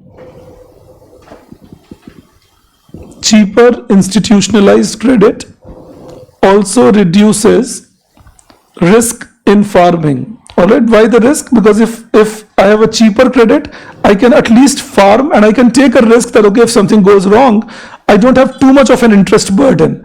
Remember, the institutional credit is something in the zone of 16%, 15%, 10%, 7%. That is the loan rate. Even the higher loan rates are not more than 15, 16%. But the non-institutional credit by say a money lender, begins with something like 25%, 30%, 36%. 2% per month बड़ा commonly मांगा जाता है, that this is my lending rate, and then it can go up to 3% per month, 6% per month, and so on. So this is the challenge of institutional credit that we will have. Okay, then you write the second point. There is a second point in institutional reforms. You write upstream problems of agricultural marketing. Upstream problems of agricultural marketing. I am deliberately using this language. In optional, they have not used this language, but in GS paper 3 in 2021, I think there was a question that you explain the upstream problem of agricultural marketing and downstream problem of agricultural marketing, and then what are the remedies. Only that was the question. So what I could have taught you the remedies. Reforms means the remedies, but I'm first trying to teach you what is the challenge and then what can be the remedy to that. All right, we'll just take it in that structure. I hope I have clarified myself to you on that. Then I'll take it as a challenge first, and with that then I'll make you write what is the remedy. So upstream problems of agricultural reforms, agricultural marketing and remedies. You write that. Upstream challenges of agricultural marketing and their remedies. Okay, so when we use this term upstream challenge, what it means is we are looking at challenges before taking the crop to the market and after sowing it. आपने फसल बो दिया, अब वहां से लेकर market तक जो पहुंचेंगे, इसके बीच में जो भी challenges आए वो बने upstream problems. Alright, so challenges between sowing the crop and taking it to the market. So see, the first challenge that happens is, of course, timely irrigation. Alright, that I should get timely irrigation. That is my challenge one. That if irrigation is not available on time, I'll lose my crop. So after sowing it. So I need time, and remember the important thing is timely irrigation. Like, ये नहीं कि कभी भी पानी दे दो, बात ठीक हो जाएगी. The crop has particular time when it doesn't need water, and crop has particular time when it needs water. So you need to be careful that there is assured irrigation methods for timely irrigation. That is one. The second thing second challenge that exists, which I was telling you a little while back, is lack of structure for crop protection. Say lack of fencing facility or lack of pest control activities. So lack of structure to protect the crop. So one, irrigation support on time is missing. Two, structure to protect the crop is missing. Three, the third thing that goes missing here, and that's also very commonly seen, that is not available, is connectivity to is storage on the field. I have now harvested my crop, but I can't same day take it to the market. So I need a storehouse. So I will need a storage place near the field so that my crop doesn't get stolen or my crop doesn't get destroyed by a sudden rain. You understand that? So all that you need to save. So storage capacity near the field. And then fourth, what you need is good connectivity to the market. That it should not happen that it takes me a lot of time to go to the market. The market should be nearby and the infrastructure to reach the market should be proper. Do I believe I reach you on this? So automatically now then if you know the challenges, you know what should be done to create the solution. So we'll take into that. You write then upstream challenges consist of challenges consist of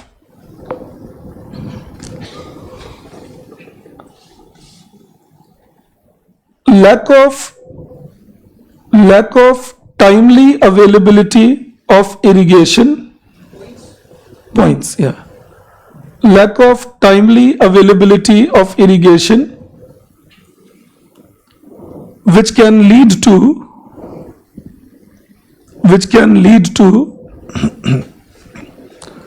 poor crop output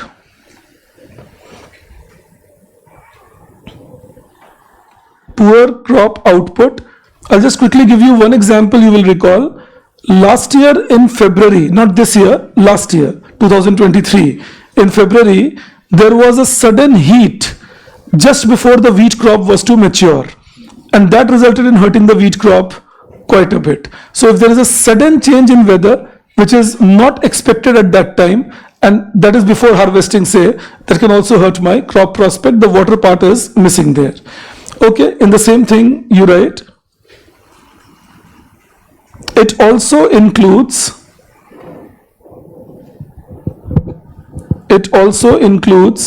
lack of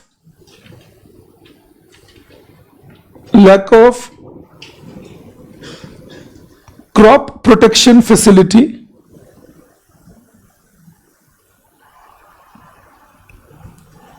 that is protection from pests,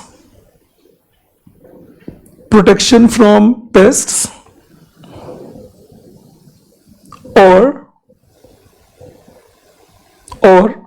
protection from animal intrusion. And there can be multiple animals which can intrude. All right, so it can be ranging from rodents that can intrude, चूहे आ गए, खरगोश आ गए, खा के निकल गए आपकी चीज, or it can be goat and sheep, small cattle as we call them, and then there can be large cattle. All right, so intrusion of animals ranges from the smaller ones to the larger ones. So intrusion of animals, you wrote pest attack? Yeah, intrusion of animals, which leads to crop loss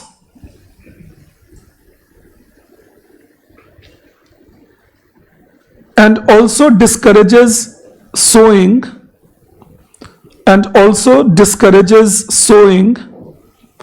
of high value crops. Mind you, high value crops are actually those crops which take risk. They take more money to be sown, to be grown. Now, if you know that there is a risk of my crop getting destroyed, you won't be ever taking that. You'll say, okay, let's play safe. Let's grow crops which are cheaper. If I lose something, I'll lose less. All right. And then you change the paragraph and write, lack of storage facility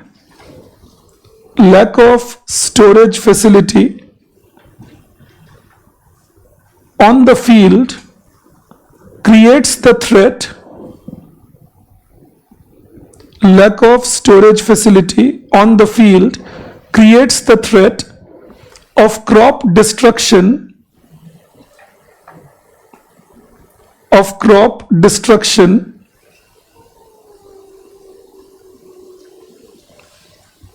and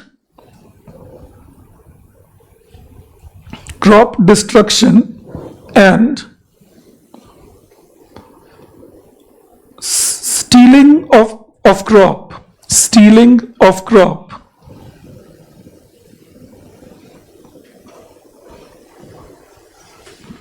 Okay, then you again change the paragraph and write, lack of connectivity to the market,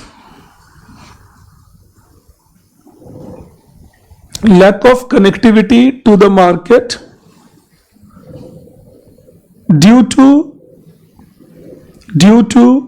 markets being distant.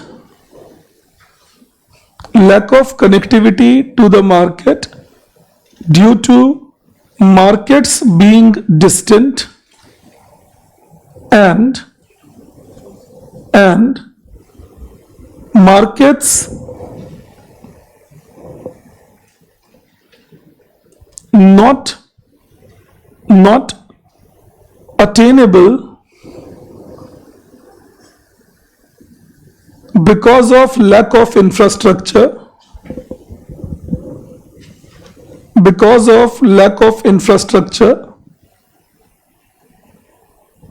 can lead to wastage of crop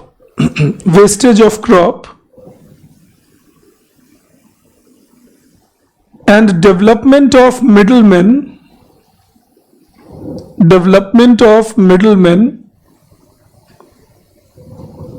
who might restrict returns to the farmer.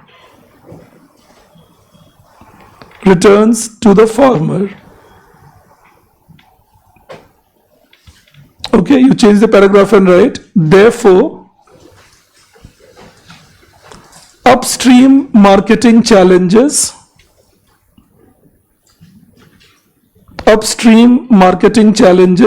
require following institutional reforms. Upstream marketing challenges require following institutional reforms.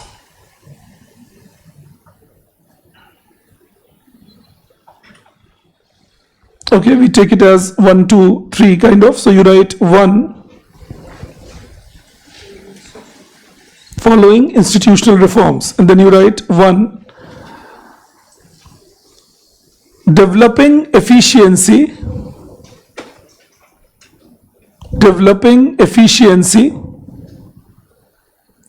of Department of Irrigation, my mistake, Department of Irrigation at state level, Department of Irrigation at state level to assure more provision of assured irrigation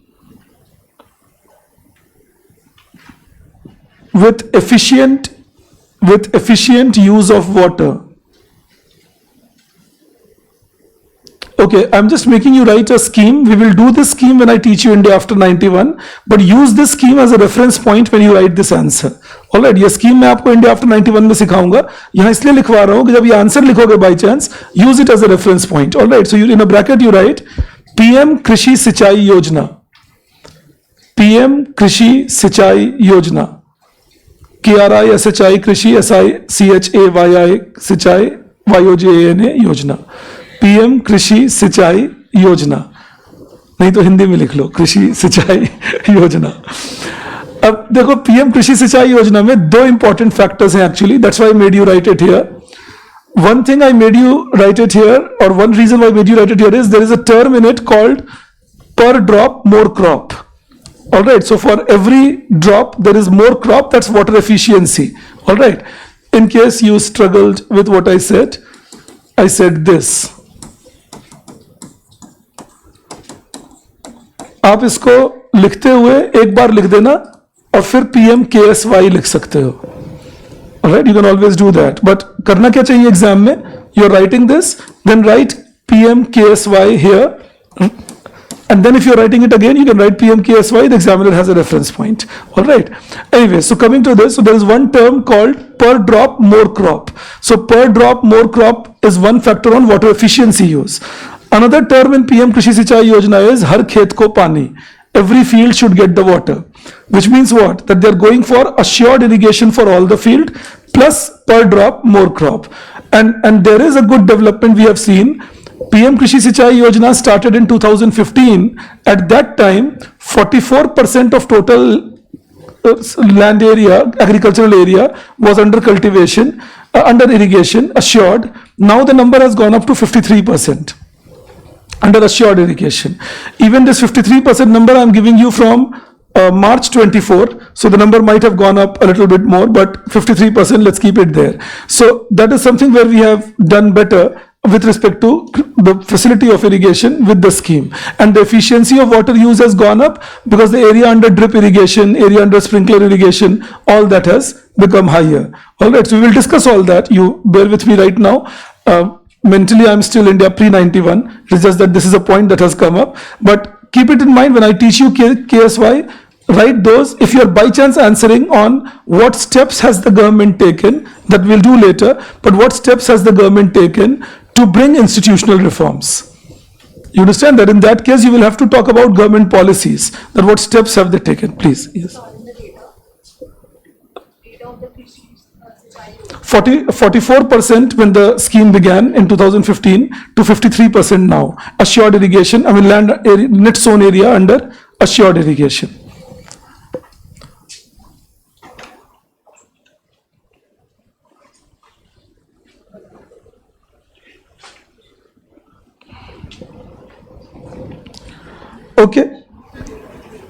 we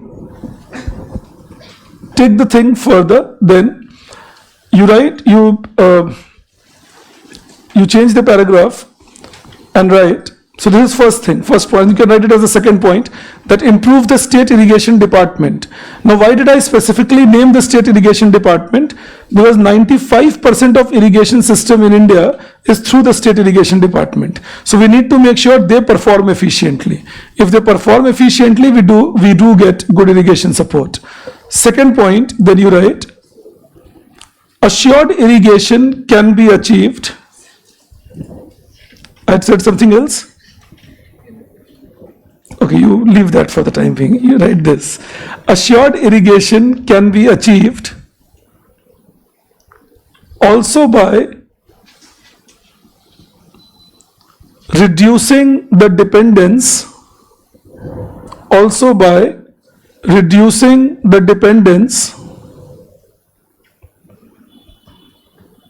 on groundwater irrigation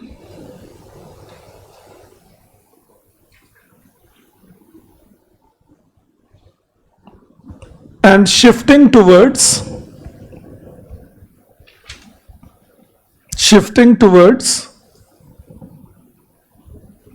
government support. Again, the role of irrigation department is here. Government support for promoting irrigation structures.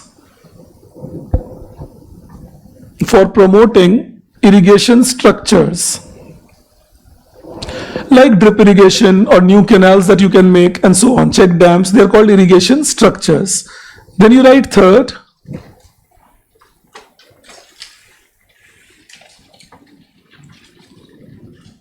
local government in rural areas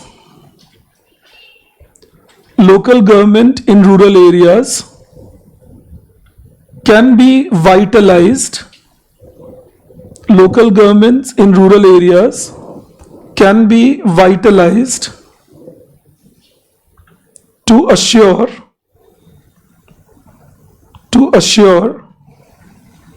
that they can train the people in protecting the crops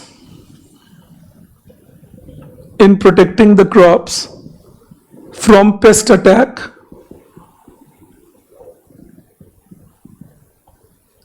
and developing fencing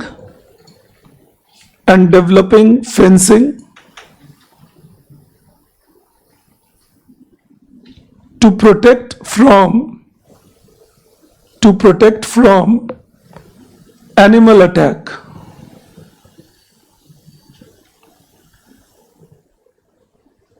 Why do I say local government? Because remember, it's a very localized thing. It's not that throughout India you have animal attacks or same kind of animal attacks. Some places can have even boar attacks, जिसको हम wild pig बोलते हैं. So even boars are there which attack the field. So it depends on which area you are in and what kind of support you need. So localized development helps there. Even a state government can't help. The state government can do something, but that might go contradictory to, or the national government can do something that might go contradictory to the requirements of the people. Or that can be a challenge again. Okay जैसे अभी tiger को introduce किया आलमगढ़ wild life resort में बिजनौर के पास, तो tiger ने क्या किया, 30-40 लेपर्ड्स थे वहां, उनको खदेड़ दिया, क्योंकि टाइगर आ गया, वो गुस्सा होकर भगाता था सबको. ये लेपर्ड बेचारे भागे वहां से, तो कहां पहुंच गए, विलेजेस में, और विलेजेस में पहुंच गए तो लोगों का गर्दन पकड़ने लगे. So maybe the tiger was introduced by the state government thinking that there will be better protection and diversity of wildlife, but that entry meant that the whole ecosystem got disturbed and that had its own impact. So that is why sometimes when you are in the state capital also, leave alone the national capital, you may not be able to appreciate what's needed at the ground level. And then you write next point here. You write promoting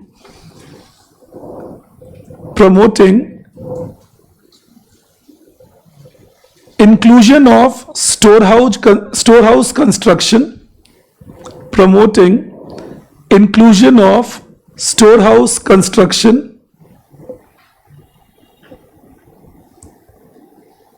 and crop protection facility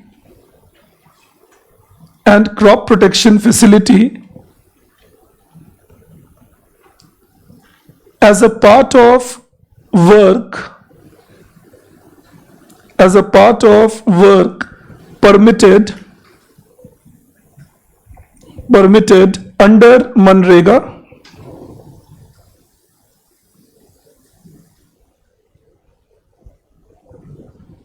to subsidize their construction.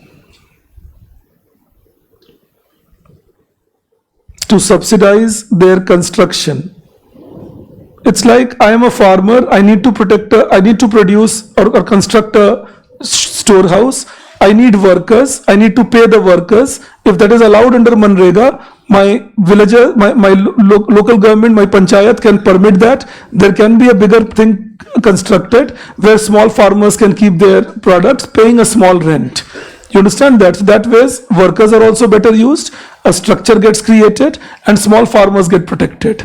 You understand that? So using the existing government schemes for promotion is equally important. Then you write one more.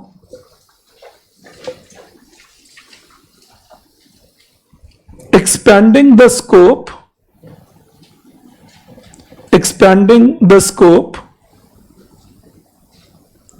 of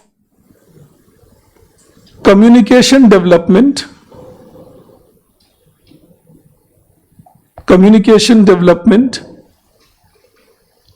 by increasing information and budget support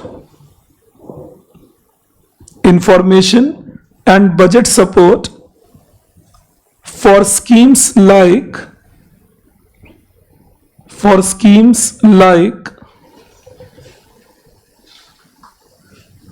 PM Gram Sadak Yojana,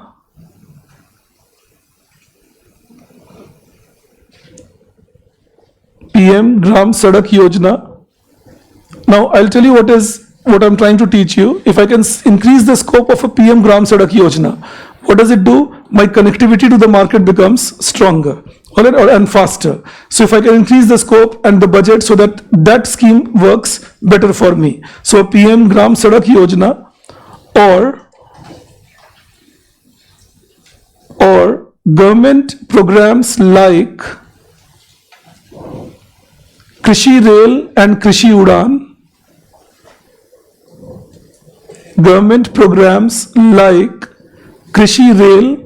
these are all government programs that are running. So there is a dedicated freight corridor, that the dedicated land system which will transfer only agricultural products. That's called Krishi Rail.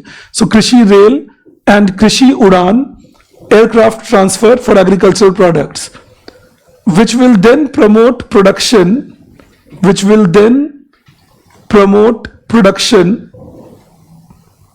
of high value crops.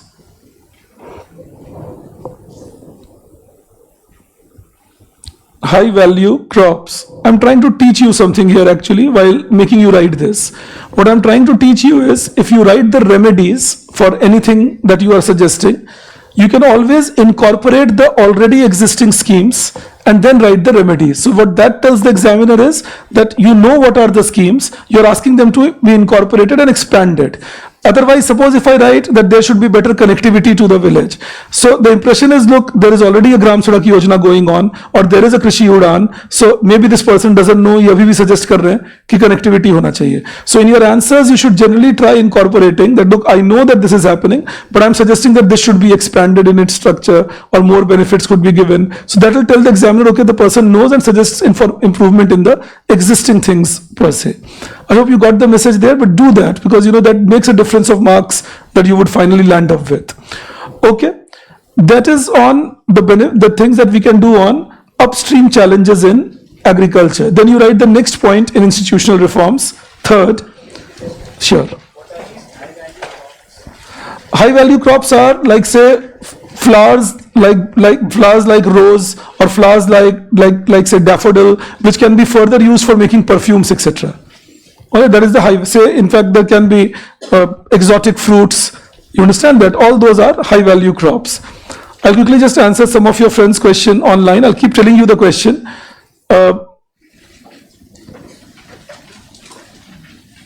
Okay, one is that differentiate between structural and non-structural measures and or structural non-structural support.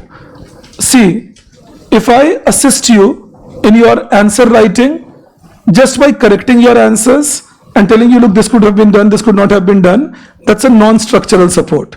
I'm letting it remain in the same structure. I'm not changing much. I'm just suggesting corrections in the structure. But if I start making you write some model answers, telling you how you should think while writing answers, I'm trying to work on your structure. So similarly in agriculture, if we say that, okay, you keep growing the same crop and keep using the same technique, that's not a structural change. Maybe I'm giving you a subsidy for irrigation, or maybe I can give you a help with respect to transportation, but I'm making you produce the same thing. I'm not letting you think afresh. That's not a structural change. A structural change is when I induce you that, okay, maybe I'll grow a new kind of crop. Maybe I'll diversify my existing crop. Maybe I'll shift away from rice kind of a thing. Or I will develop my own fencing to protect my crop. So structure is that what changes. If you recall in the second class also I was telling you about economic structure, that what defines a structure. So structure is what changes your capacity entirely. You understand that? आपको मैं ये GS class में मजाक में बोलता हूँ कभी कभी जब इंडस्ट्रीज पढ़ा रहा होता हूँ कि एक स्ट्रक्चरल का मतलब क्या हुआ, एक बच्चे के 58 नंबर आ गए वो नाच रहा है, एक के 92 आ गए वो दुखी है, और 58 वाला 92 वाले को जाकर बोल भी रहा है मेरे तो 58 है मैं फिर भी खुश हूं. तो ये डिफरेंस क्या है? May be the person at 92 has a structure to score a 95, 98. So at 92 the person is sad. Maybe the person at 58 has a structure to score a 51, 52. 58 is a bonus. You understand that? So similarly you change the structural system, rural, urban, economy and so on. So if I have a structure which is based on old techniques, I'm still using wooden plows or even iron plows, I'm not using much of tractor, I'm still using old methods of pest control, I'm not using the new techniques, that is called a structurally backward system. So whenever you say structural support, you are saying that I want to change the structure to make it structurally forward. तो जब मैं बोलता हूँ irrigation, कल से हमारा ये discussion चल रहा है, उम्मीद है आप ध्यान लगा रहे होंगे, इरिगेशन को परमानेंट कीजिए, तो उस केस में आपको इरिगेशन की सब्सिडी देने की जरूरत नहीं है. जो इरिगेशन के स्ट्रक्चर्स हैं, like a check dam, like a canal, like a maybe a rainwater harvesting pit, इन्हें strong बनाइए so that you don't need to subsidize, but you'll still get the commodity for the farmer. You understand that? That is the idea of structural and non-structural. And another question I see is that all these suggestions are there, committees and things are there, why they are not applied? Now see, again it's a wrong statement when we say others that it is not applied. It is applied, but again we can always debate the speed at which it is getting applied. So we have a PM soil health card scheme, we have a Krishi Sichai Yojana, we have a Fasal Bima Yojana, we have a PM Kusum, we have electronic national agricultural market, we have agriculture infrastructure development fund. So it's not that schemes are not there. There is an Operation Green, so schemes are there, but the challenge is there are too many schemes, they are frittered away, and we are not able to develop a holistic development until we don't get all the states at one place and let them coordinate with each other. Long-term agricultural development will be in trouble. So if all states come together and say Punjab says, all right, I am a much more developed area and I can take more risk, I have richer farmers, so I'll grow better value crops, maybe a fruit, a vegetable and so on, but give me good storage facility, give me good marketing facility, export facility, and a Bihar or a Jharkhand says, all right, we will grow the crops we can. Maybe Bihar and Eastern Uttar Pradesh have alluvial soil, and that also Khadar kind of alluvial soil, decent rainfall, so maybe they can settle down with a rice or a wheat or a pulse, and that kind of distinction if that can be made, that helps in better quality cultivation possibilities. The hilly states of India can talk about fruits and vegetables rather than growing rice and then destructing the soil even more so. So if we can do all that, we are in a better zone. So always if somebody tells you what should be done, and the idea is get the agricultural ministers of state on one table, the union agricultural minister on the same table, let the secretaries be the nodal officers and let them sit down and decide which state can do what best and what can be India's export possibilities and internal consumption possibilities. So that coordination like a GST council helps quite a bit. ये जो आखिरी बात मैंने कही सबको याद रहेगा जरूर? Perfect. So then next you see there is another thing. What is gender sensitivity? Sheikh, you learned that before getting married.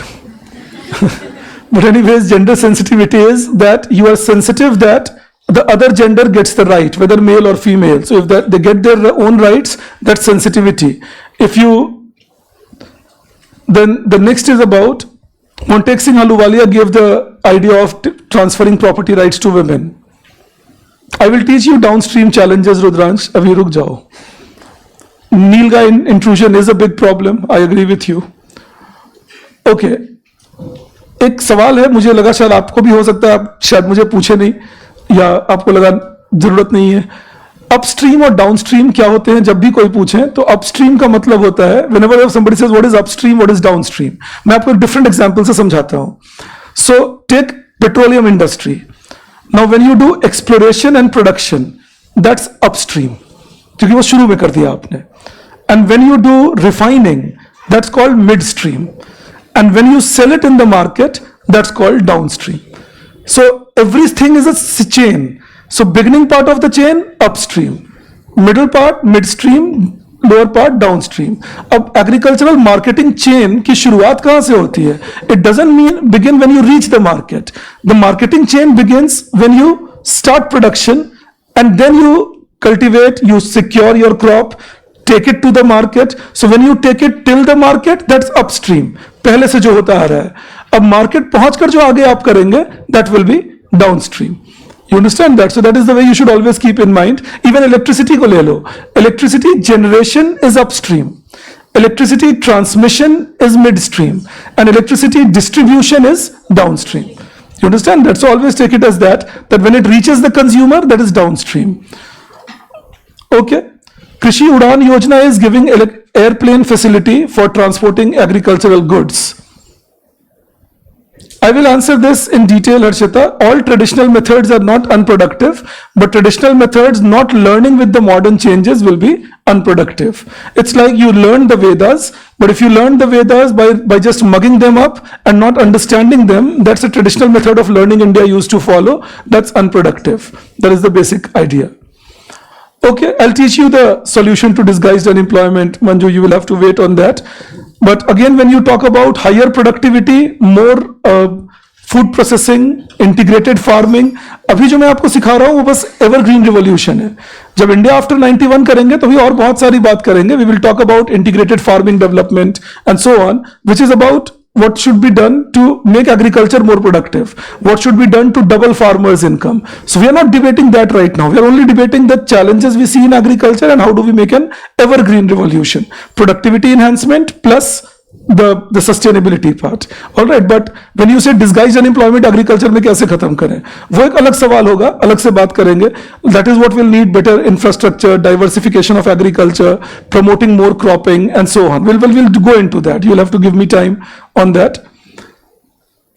Okay, maybe for memory sake deep ये कर सकते हो, but primary, secondary, tertiary activity अलग है और upstream, midstream, downstream थोड़े अलग हो जाते हैं, उनको एक साथ मत जोड़ना, but ठीक है, for memory sake I don't mind. Okay, let's take the story further from here. You wrote about downstream challenges and remedies. Again, let's understand. You didn't?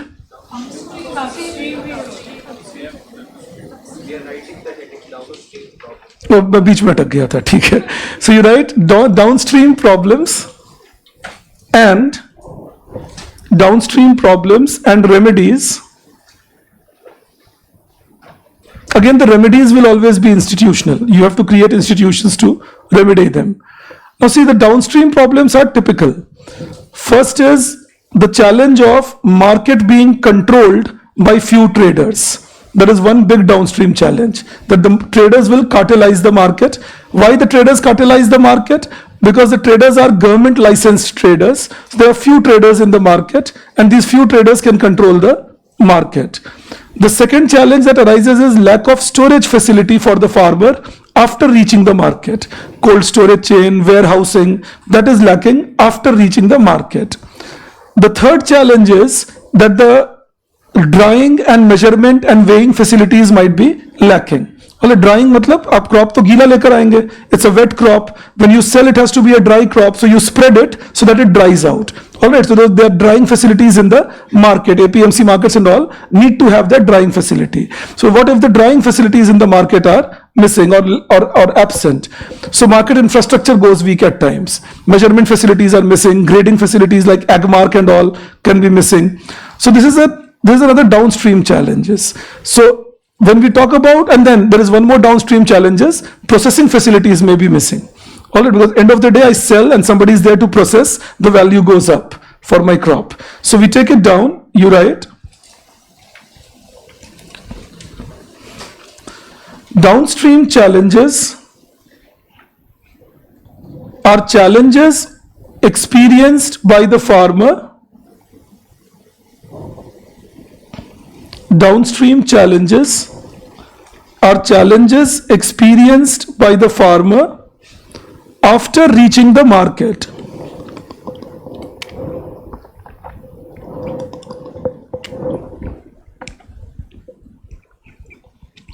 They include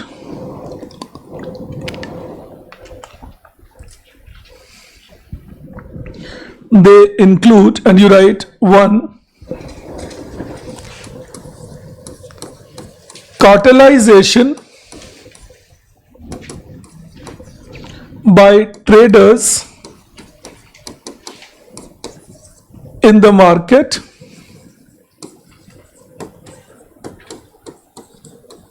to reduce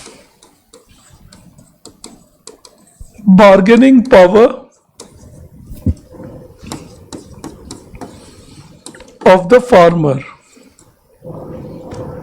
Cartelization by traders in the market to reduce bargaining power of the farmers. This is our first challenge that takes shape. Then I can believe all of us understand cartelization. When people come together to control the market, make their own monopoly, that's called a cartel. Alright, so whenever you see this word cartel, it is producers or sellers combining their efforts on decision making to control the market. Producers or sellers combining their efforts on decision making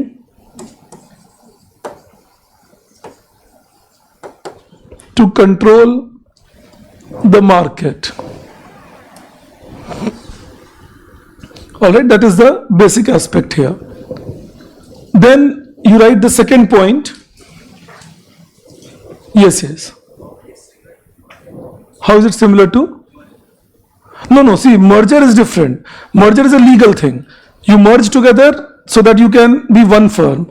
Cartelization is nobody is merging, nobody is necessarily, legally nobody is coming together, but internally all of them are talking that okay, we will fix the price together and we will not let the price go down than this and so on, or go up beyond this. So that is cartelization, that you are not letting the market get informed.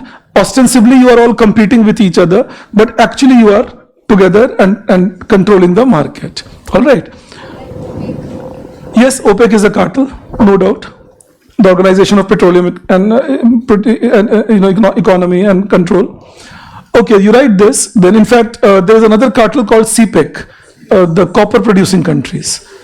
Okay, you take this up. Then you write second point. Challenge of lack of warehousing facility. In fact, just since I said OPEC, the OPEC's capacity, that is Organization of Petroleum Exporting Countries capacity, was dented post Russia's entry in the oil market. Just keep that in mind, that OPEC became weaker. This Organization of Petroleum Exporting Countries, in 80s they were very strong, 70s, 90s they were very strong, but after 99, when Putin became the president of Russia, he took a call that we will export oil.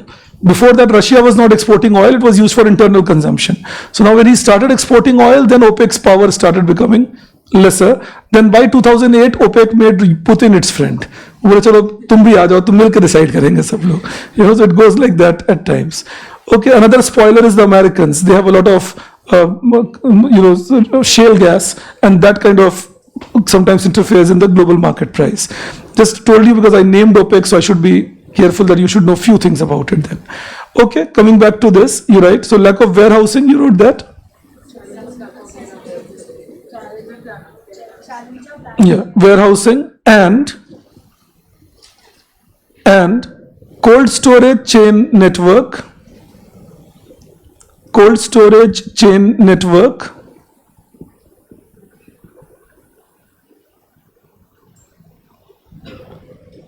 results in restricting farmers' ability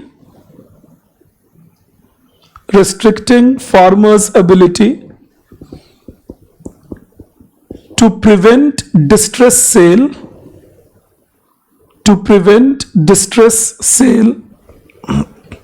Okay, so let's understand this. When we say prevent distress sale, what does that mean?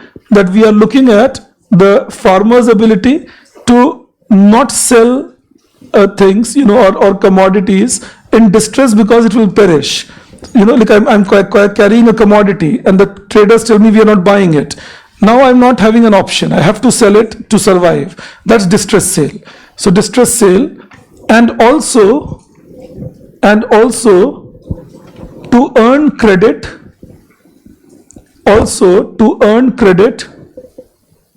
through warehousing support.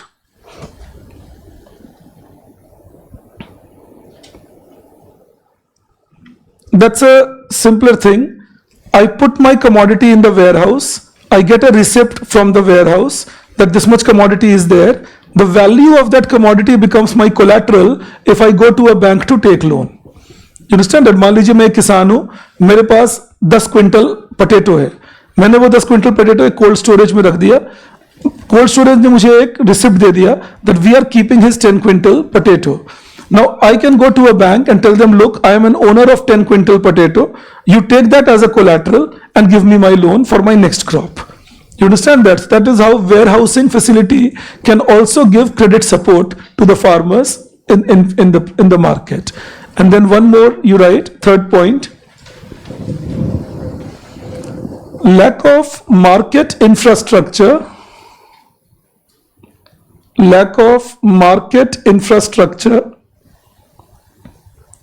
in terms of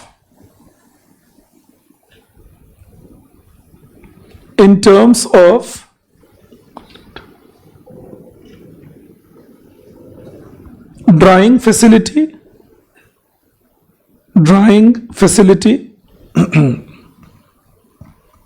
comma, measurement facility and packaging facility. Drying facility, measurement facility and packaging facility. Actually, packaging is more like grading the product, that you package it, grade it, this much kg, this much quality. So that kind of a thing is packaging. So packaging is more akin to grading the product. Measurement is, of course, weighing it, how much is the value. And then drying means before you sell the crop, you sell it in a dried form rather than the wet form. And then you write one more.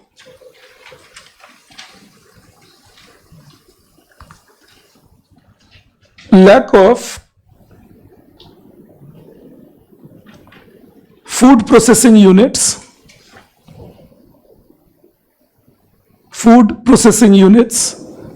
which can promote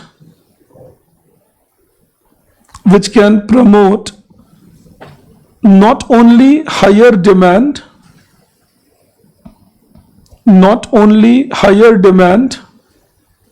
but also increase the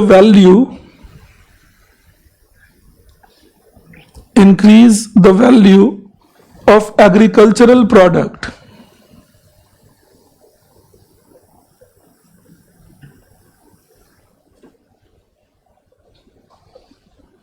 All right, increase the value of agricultural product. Okay, then you change the paragraph and write the remedies are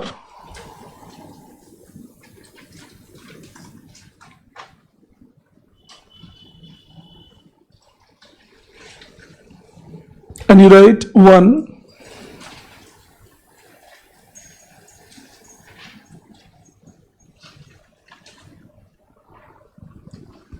providing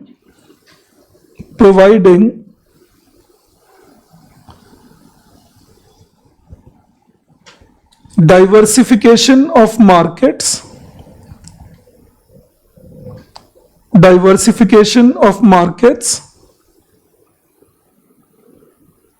by allowing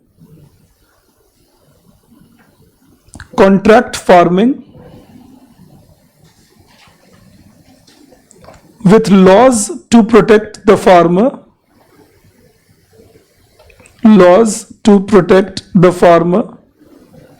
Now I will discuss this in detail with you later, that comes at a later point. But the basic idea is, in India we are already doing contract farming. It's not that we are not doing it, and we don't even have a proper law regarding it. Contract farming means, say you are a farmer, I am a buyer, I come to you, I can be a corporate, I can be an aggregator, any of those. I come to you and I tell you, look, I want crops. I give you an advance. I ask you to grow a particular quality of crop. I also train you, it's possible, in how to grow that crop. I may also support you with capital goods and all. And then you grow the crop, you sell it to me, and I become the recipient. I'll give you the rest of the money. You are my seller. Now, sounds good. But the challenges in contract farming are that in case the corporate is exploiting the farmer, then it will be difficult to save them, because the farmers will be poor compared to the corporate. So a case in the court will also not withstand much. Another challenge is that it's possible that the corporate gives initial money saying I'll buy the product. Then if the product is not up to their expectation, they may reject the product. So that can create harm for the farmers. Also, the farmer can do monocropping, same crop year after year, may depend on the corporate, and then the bargaining chip goes further away for the farmer. So contract farming is, I'll discuss it, the critical analysis of contract farming we will do, advantages, disadvantages and way forward. But contract farming is not an unmixed blend. ये नहीं है कि चलो कल से contract farming शुरू करें, सारे किसान बेहतर हो जाएंगे. It can't be done. But again, the other extreme, that it shouldn't be done, is also a problem. It should be done because that's a way to make our farmers better off. Most importantly, get rid of the cartel of APMC.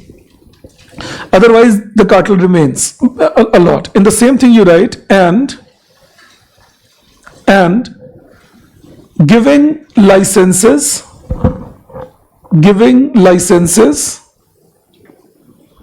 to more traders in APMC. So again, remember, when more people are there, cartelization is that much more difficult. All right. When less people are there, they can come and collude. More people means not everyone will be on the same plane. All right. हाँ, अब देखो, वो यही समझना इस बात को कि लेज का, मतलब पेप्सी का एक झगड़ा हुआ किसानों के साथ 7 साल पहले. अब 7 साल में हम कोई और एग्जाम्पल नहीं ढूंढ पाए, अभी भी लेज ही की बात करते हैं. समझ लो मेरी बात. तो अगर कोई नई बात आई होती तो 7 साल में एक नई बात आई होती कि एक और झगड़ा हुआ, पर हम अभी भी 7 साल पुराने झगड़े का ही एग्जांपल देते हैं कि ये देखिए पेप्सी ने क्या किया. इट्स लाइक कि तुम 5th में कभी कम नंबर ले आए और मैं तुम्हें आज भी बोलूं देखो तुम्हारे 5th में एक बार कम आए. So the point is, if there is a massive scale of farming happening, जैसे लेज की स्टोरी सब बताते हैं, but McDonald's adding to income of potato farmers in West Bengal, वो स्टोरी फिर बात नहीं होती. You understand that? So if we talk about the success story and the failure story, तो learning complete होता है उससे. You know कि अच्छा failure की ये कहानियां हैं, success की है, तो ठीक कैसे करें फिर से. हाँ, लेज वाली प्रॉब्लम क्या थी? That the first said they will buy and then they refused when the farmers brought the potato.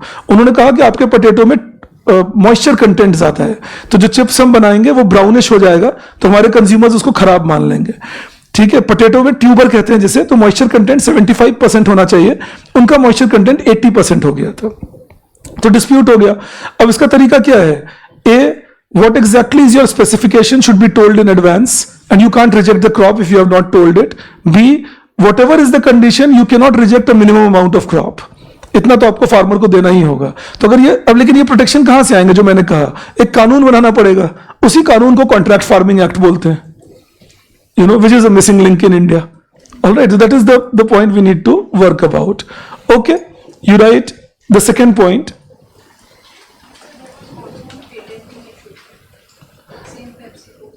See, the patenting issue always remains, because sometimes our farmers also do what ethically they should not do. You know, it's like आप online देख रहे हैं और आपने किसी और को बोला चलो तुम भी देख लो मेरे साथ, और आपने मुझे बताया भी नहीं. आप मुझे बता दीजिए, मुझे कोई खास आपत्ति नहीं होती. You know, I'm honestly telling you, last year, नाम तो नहीं बताऊंगा आपको, but last year there were two sisters. They called me up. They said, "Sir, we are two sisters. We are watching your video together. Both of us are in economics." I said, "Perfect, watch it. I have no objections." 2 लोग 4 लोग जितने मर्जी देख सकते हैं. लेकिन जब आप नहीं बताते हैं, फिर आपके पास मेरा नंबर भी है, फिर आप एक्टिंग करके मुझसे डाउट पूछ रहे हैं. यू नो कि मैं आपका हूं तो स्टूडेंट, लेकिन आप मुझे कुछ बता नहीं पा रहे कि कैसे हैं, क्या है, क्यों मैं ये बातें ला रहा हूं. हमारे फार्मर्स ने क्या किया? They take a particular seed of tuber from PepsiCo. That seed is patented in America. It is not patented in India. So automatically they don't do anything illegal if they sell it to a competitor. There's nothing illegal, but it's surely unethical that you're selling it to the competitor. They sold it to the competitor. The MNC responds saying that now we will take you to the court. But then the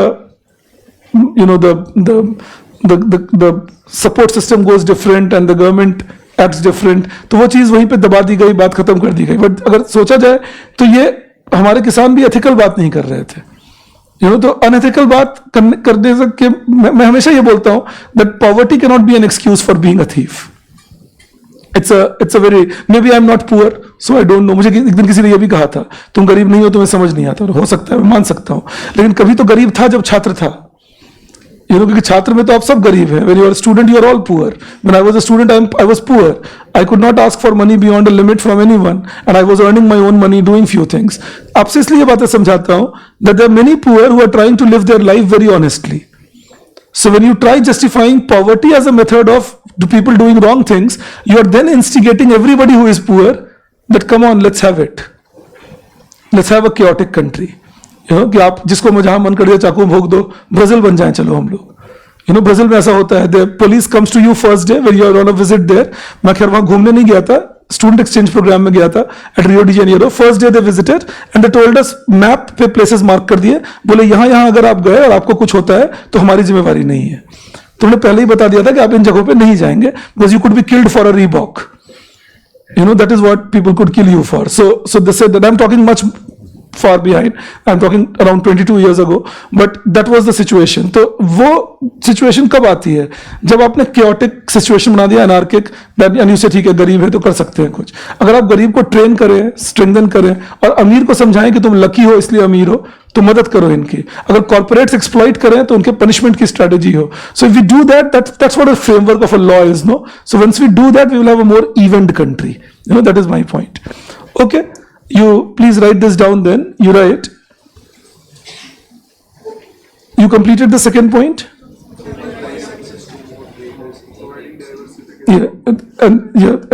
And more traders in APMC will result in more options for the farmers. Will result in more option for the farmers. Then you write third. Okay, second. कैसे मना करूं तुम्हें?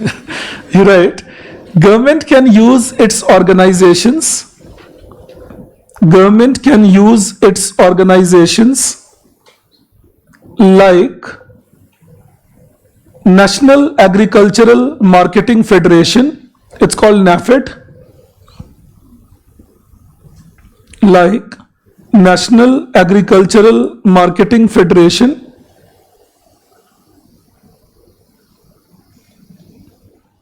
National Agricultural Marketing Federation, comma, so that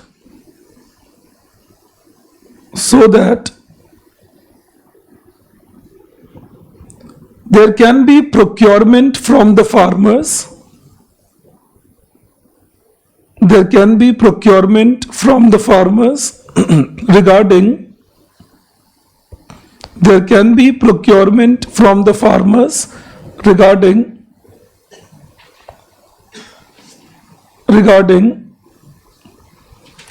fruits, vegetables, etc., to encourage better quality crops. To encourage better quality crops. And then you write third, including agriculture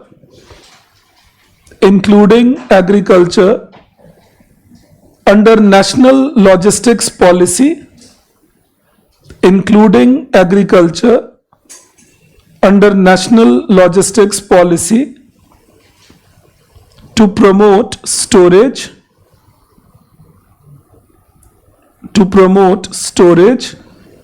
and transportation along with grading and packaging. And then one more you write, developing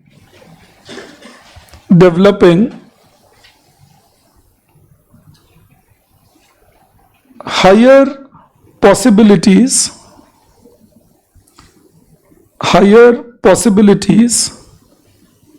for the farmers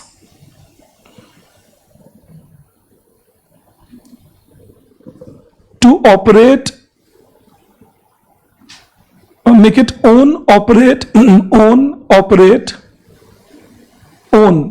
उनकी ownership में हो, उनके operation में हो, own, operate and control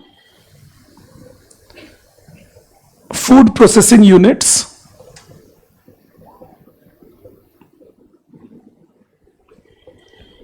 through agricultural cooperatives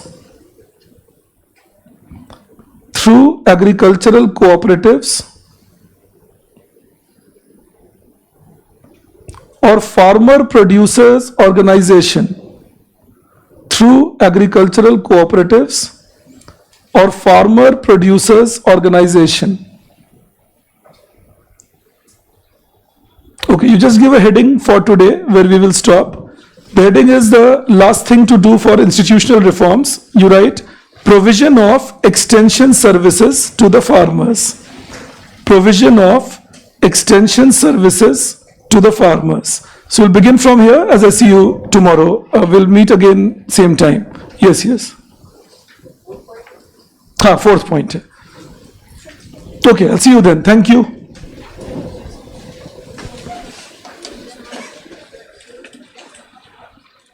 Yes, correct, Anushka. Even rich people do wrong things. That is the reason why poverty cannot be the reason. I will teach you how ENAM is useful, Priyanka. You will have to give me time when I teach you India after 91. Cartels are formed by traders, Chanchal. Distress sale का मतलब होता है फरा that आपने मजबूरी में बेचा क्योंकि कहीं स्टोर करने को नहीं था. हाँ ठीक है, you can compare it to trade unions, Ayush.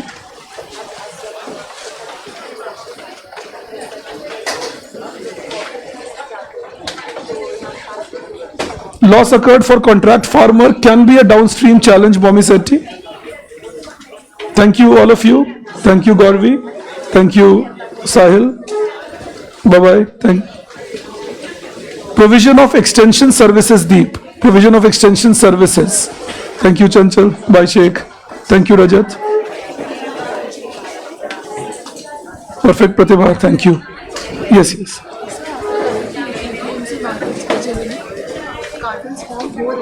हाँ. अभी भी जो एपीएमसी मार्केट्स जो हम एक्सटेंड कर रहे हैं सेवरल स्टेट्स में उसमें जो लाइसेंस मिल रहा है वो एग्जिस्टिंग जो ऑलरेडी एग्जिस्टिंग ट्रेडर्स है उन्हीं को मिलेगा. वही कार्टेलाइजेशन का कारण बनता है कि लाइसेंसिंग सिर्फ सेम लोगों को बार बार मिल रही है. तो अगर उसको जब तक चेंज नहीं करेंगे कार्टेलाइजेशन ब्रेक नहीं हो पाएगा. वही तभी तो कार्टेल फॉर्म होता है. That is the reason of cartel. मैं 1 सेकंड लूंगा बच्चों. Thank you, Shilpi. Thank you, Manju. Yes, you can do that, Adarsh. Logistics policy, I'll teach you, Sudhir. You wait for some time. I will be. हाँ दिखाए. Sir entry के लिए हमारे पास कोई सा स्कीम है कि हम लोगों की एंट्री से प्रमोट हो सके एंट्री के लिए पर्पस है, मैं एक सेकंड और लूंगा. Cartels can be legal only at international level. Rishit, national level they don't make it legal. Thank you Risha. Maths class will be in the coming week, Shruti. Hopefully Thursday or Friday we'll have a maths class. Government officials can be appointed to supervise the traders. Yes, Chanchal, why not? Thank you, Arif. Thank you, Varsha. Thank you, Deep. Thank you, Christy. Thank you, Devendra. Thank you all of you online. I'll see you tomorrow, 3 o'clock then.